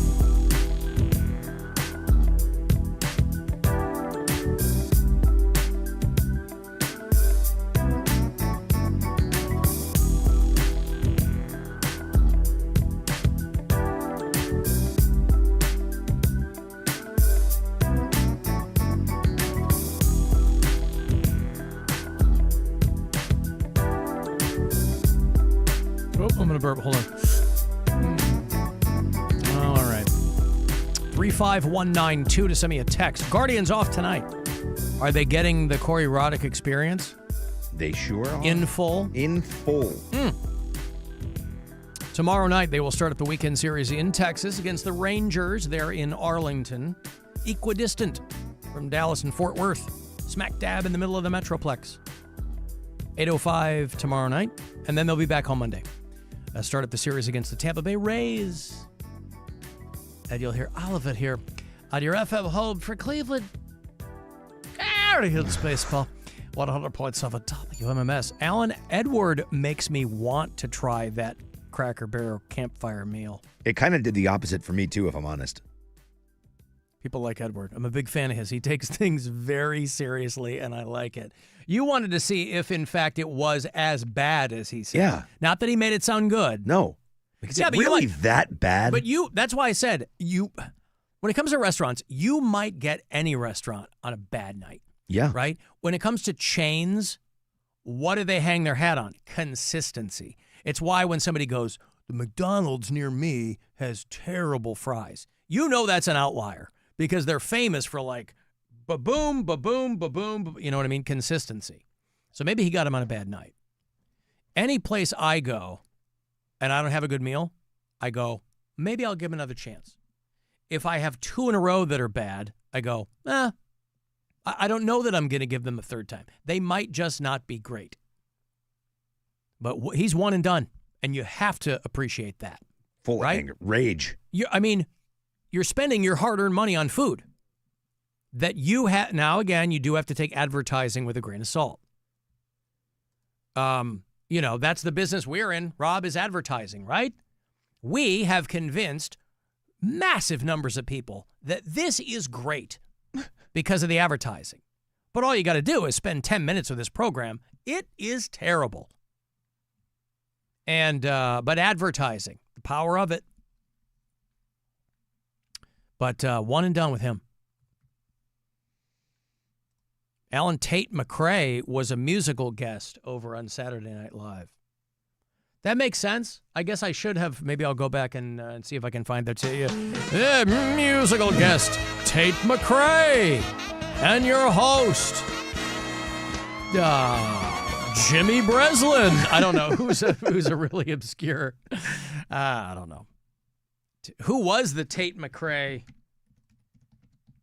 host? Got me. Tate McRae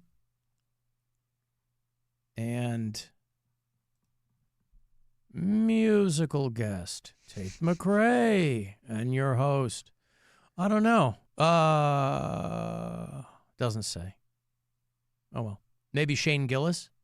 Shane Gillis. Musical guest. Tate McRae. Yeah, there it is. And your host, Shane Gillis, who's like really funny on that show. I'm not like a huge fan of his stand-up, but anytime they throw him on SNL, they let him write some stuff, and he always bombs the monologue because I don't know if that's the crowd for it, or they're a little uptight. I think it was supposed to be his job. He was. Yeah, I forget about. They hired him and fired him. Good sketch guy, right? Yeah, and comedians who are good at sketch, you're kind of a unicorn with that. Or at least if you can take jokes and flesh them into a sketch. Good at sketch, but bad at making shows on Netflix, boy. Tires? Oof, God, is that bad? I tried. So bad. And they gave it a second season, so I guess enough people were watching, or at least the algorithm was kind to those guys. But I think it's because it's him. People are giving it a chance, Yeah, I watched like half of the first season. I was like, this isn't for me. No. But I've talked to some people who really like it.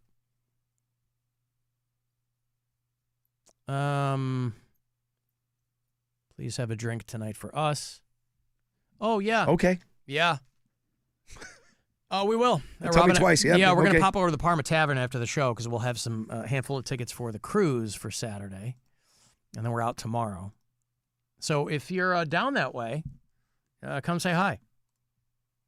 I got an email from somebody who, by the way, is going on the cruise and hoping that I can put the word out. He had a missed connection on Tinder. Is that even a thing? I don't know if you can have a missed connection on Tinder. You got missed connection back in the day of like personal ads, right?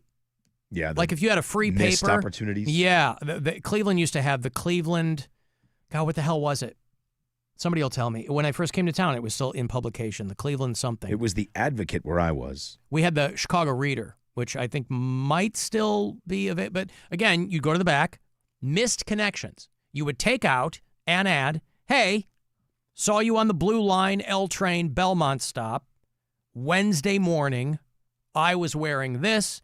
You were wearing, we either I saw you, in which case not really a missed connection, or we talked for a second, But on dating apps, you either swipe left or you swipe right? You either connect or you don't.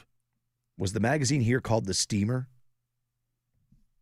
WMMS Rob on social media. Grazie. Prego.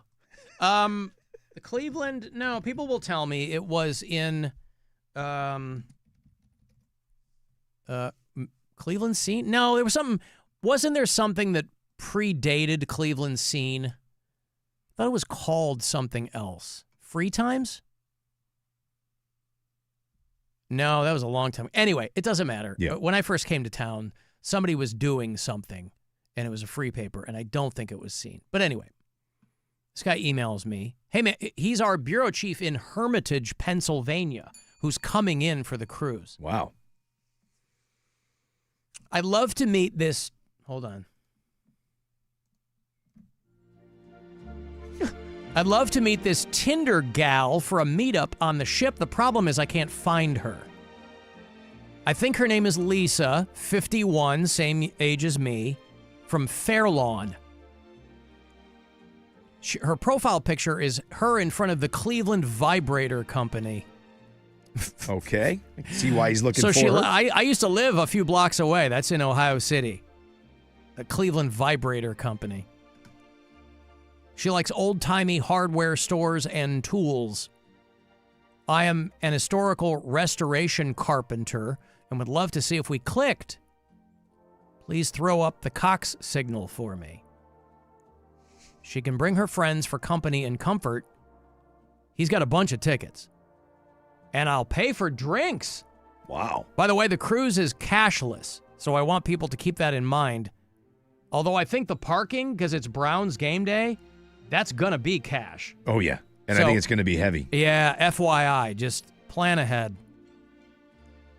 P.S. I'm bringing you and Rob gifts, too. I mean, you certainly don't need to do that. You should laser focus on trying to find Lisa the vibrator lady. Nope. I think we found the couple that'll be having sex in the new bathrooms. Well, unless she takes being the vibrator lady super literally. Good and point. Then, yeah. She might want nothing to do with him. Well, again, there you go. I don't know if I can help with that. I think you just did. Maybe. Lisa, if you're listening, please climb aboard Captain Fun's floating fandango and then climb aboard the missed Tinder person. Yes, our bureau chief from Hermitage, Pennsylvania. He's buying drinks. Right. And I don't want this guy sitting at a table with 5 empty chairs because I don't know if his friends blew him off or what. But he will be single and ready to mingle. You should ask every single person when they get on board. Are you Lisa? No. Are you Lisa?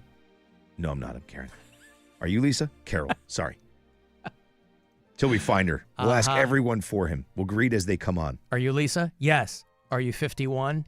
No. And she slaps him in the face. I'm 28. Oh, God, I'm so sorry. Well, you girls in the tanning, it's hard to tell anymore. You could be 27, you could be 51. We can't tell. That's on you, sis. All right, well, yeah. Get in there. Just start asking people there, hey, are you Lisa? No. Are you Lisa? No.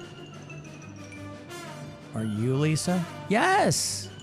Are you from Hermitage, Pennsylvania? Yes, I am. Get the hell out of my face. Wrong, Lisa. Wrong, Lisa. Are you Lisa? I'll tell you what. No, I'm Lisa. Damn it. If he doesn't find this girl, we got to team him up with Rat. Oh, yeah. You want a dynamic duo? Sharing a table? Whatever. They can share whatever they want. Uncle Rat. It's going to be exciting. Uncle Rat. New Uncle Rat.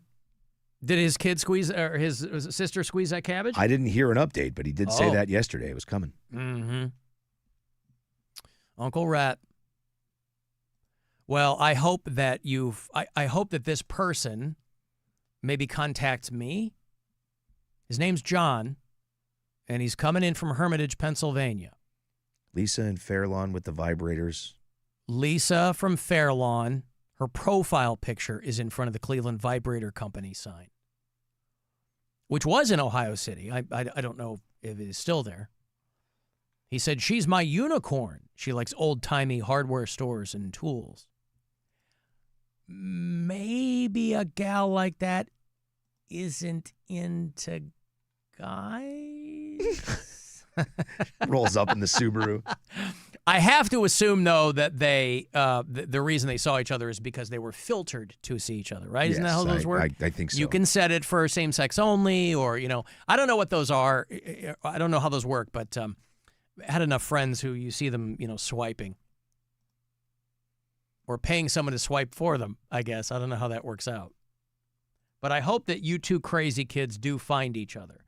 I would love to be even partially responsible for making a love connection like that. He's so great. Or at least just a connection. We could marry him on the boat the next year. Right, if things go that way. I got to say, in all the years that we've done the Floating Fandango, I am surprised that no one has asked to get married on the boat. That has Gave not... someone an idea. Well, I'm sure they would have their own idea, but listen, do you take... Because you don't know what's happening in the other portions of the boat, So, given the history with some of the lavatories in there... hold on. Do you take this woman to be your lawfully... What's going on back there? Do you take this... There's a lot of noise coming from that room. If there's anyone who feels that this union should not be... Oh, God, yes! Jesus, that person strongly objects. I don't even know if that's a thing anymore. We have a wedding coming up on the 13th. And I don't even know if that's a thing anymore. I feel like they've really streamlined weddings. I'm talking about like DIY weddings where like my brother, my wife's brother married us, right? My first wedding was one of the huge ones in the church and whatever, because that's what she wanted. Super low key though with my wife and I. We got married in an art gallery in Chicago with 70 people there. Friends and family.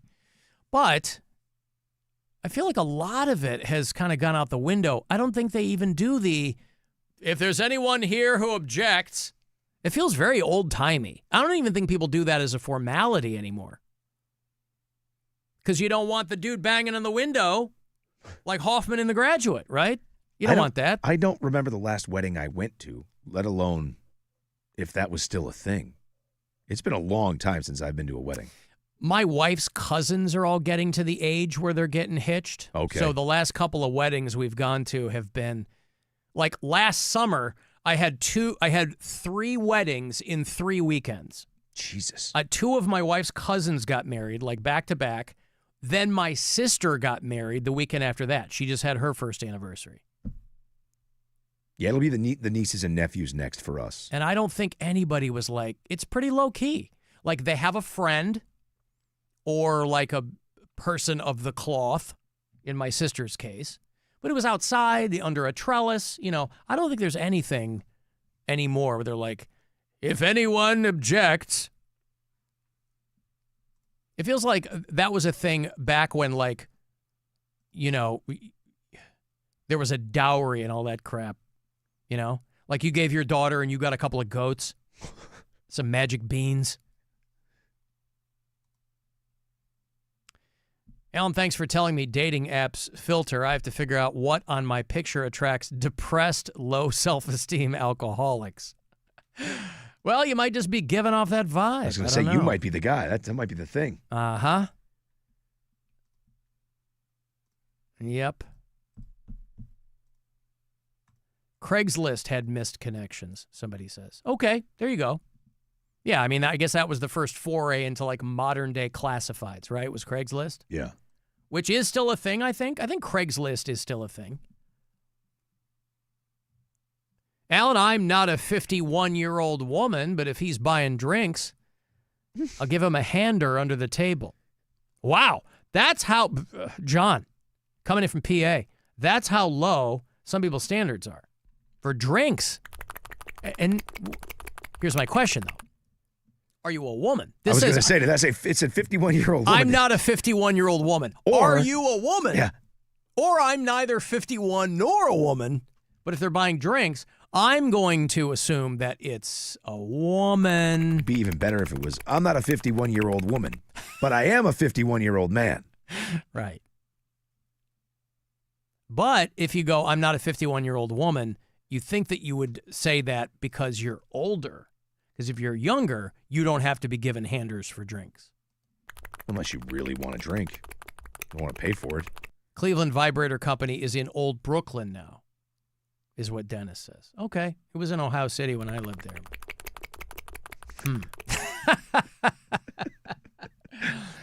No, listen, years ago, only a couple of years into my tenure here at the Buzzard, we did a game called Lush Connection, where I got this girl, Honey Jackie, and the late, great Drunk Mike Jr.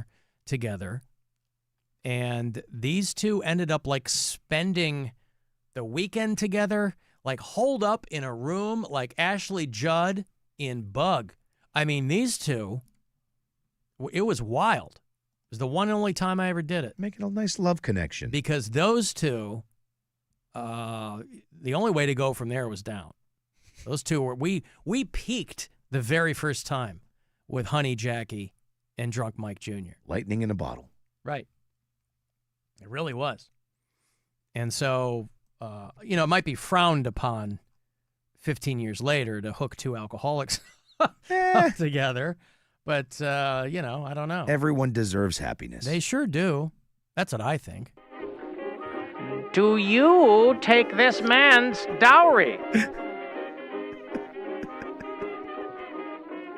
I thought I had something. But I don't. Craigslist doesn't have the classified ads anymore, somebody says. I don't remember the last time I was on Craigslist. Same. That's how I didn't know, because you go in there and it'd be like FFM. Yeah. Or M, looking for, M for M, F for F, F for M. Yeah, all the different permutations. Craigslist, in its earliest incarnation, was a great snapshot into the conversations people are having now about the fluidity, Rob, of human sexuality. If only they had taken a second to look. All these people are like, there's one, it's Adam and Eve, not Adam and Steve. Go to Craigslist, homeboy. It's way more than Adam and Eve and Adam and Steve. All kinds of stuff in there. All right, we got to get to Parma, right? Yes, sir. We'll have a couple of pops at the Parma Tavern. Blow these tickets out. Tickets for the cruise. If you buy my drinks, I'll give you a hander under the table. Don't take away my thing. And I'm... That was you that texted me? No. Oh, good. Rob's over there furiously. His thumbs are flying. Hey, Alan, I'll give you a ticket to your own cruise if you give me a squisher. Mm-hmm. Okay. Where can people hit you up in the interim? Because we're out tomorrow. Yeah, WMMS Rob on Instagram. All right, I'm Alan Cox Show on your platforms. This show will be available for you in its entirety wherever you get your podcasts. But if you listen on the iHeartRadio app, there's the added benefit of being able to send us messages with the red talkback button there. And what else? You can leave voicemails for us, 216-986-8903. And the show is available for you to watch on our YouTube channel, this and past episodes. And the Corey Roddick Experience is next at 6:30. Guardians are off tonight. They start up in Texas tomorrow night against the Rangers. And we'll see you Saturday on the cruise. WMMS.com, by the way. Want to buy tickets last minute or just want to get all the info, it'll be there for you. And we'll talk to you later on. Thanks, guys, for hanging out. See you in hell. Just before we go, I'm going to go to the bathroom for a bit. Not to cry about you leaving, but just to take a huge dump. So if you hear any crying from the bathroom, not about you. It's the dump. Be careful of what you say. Be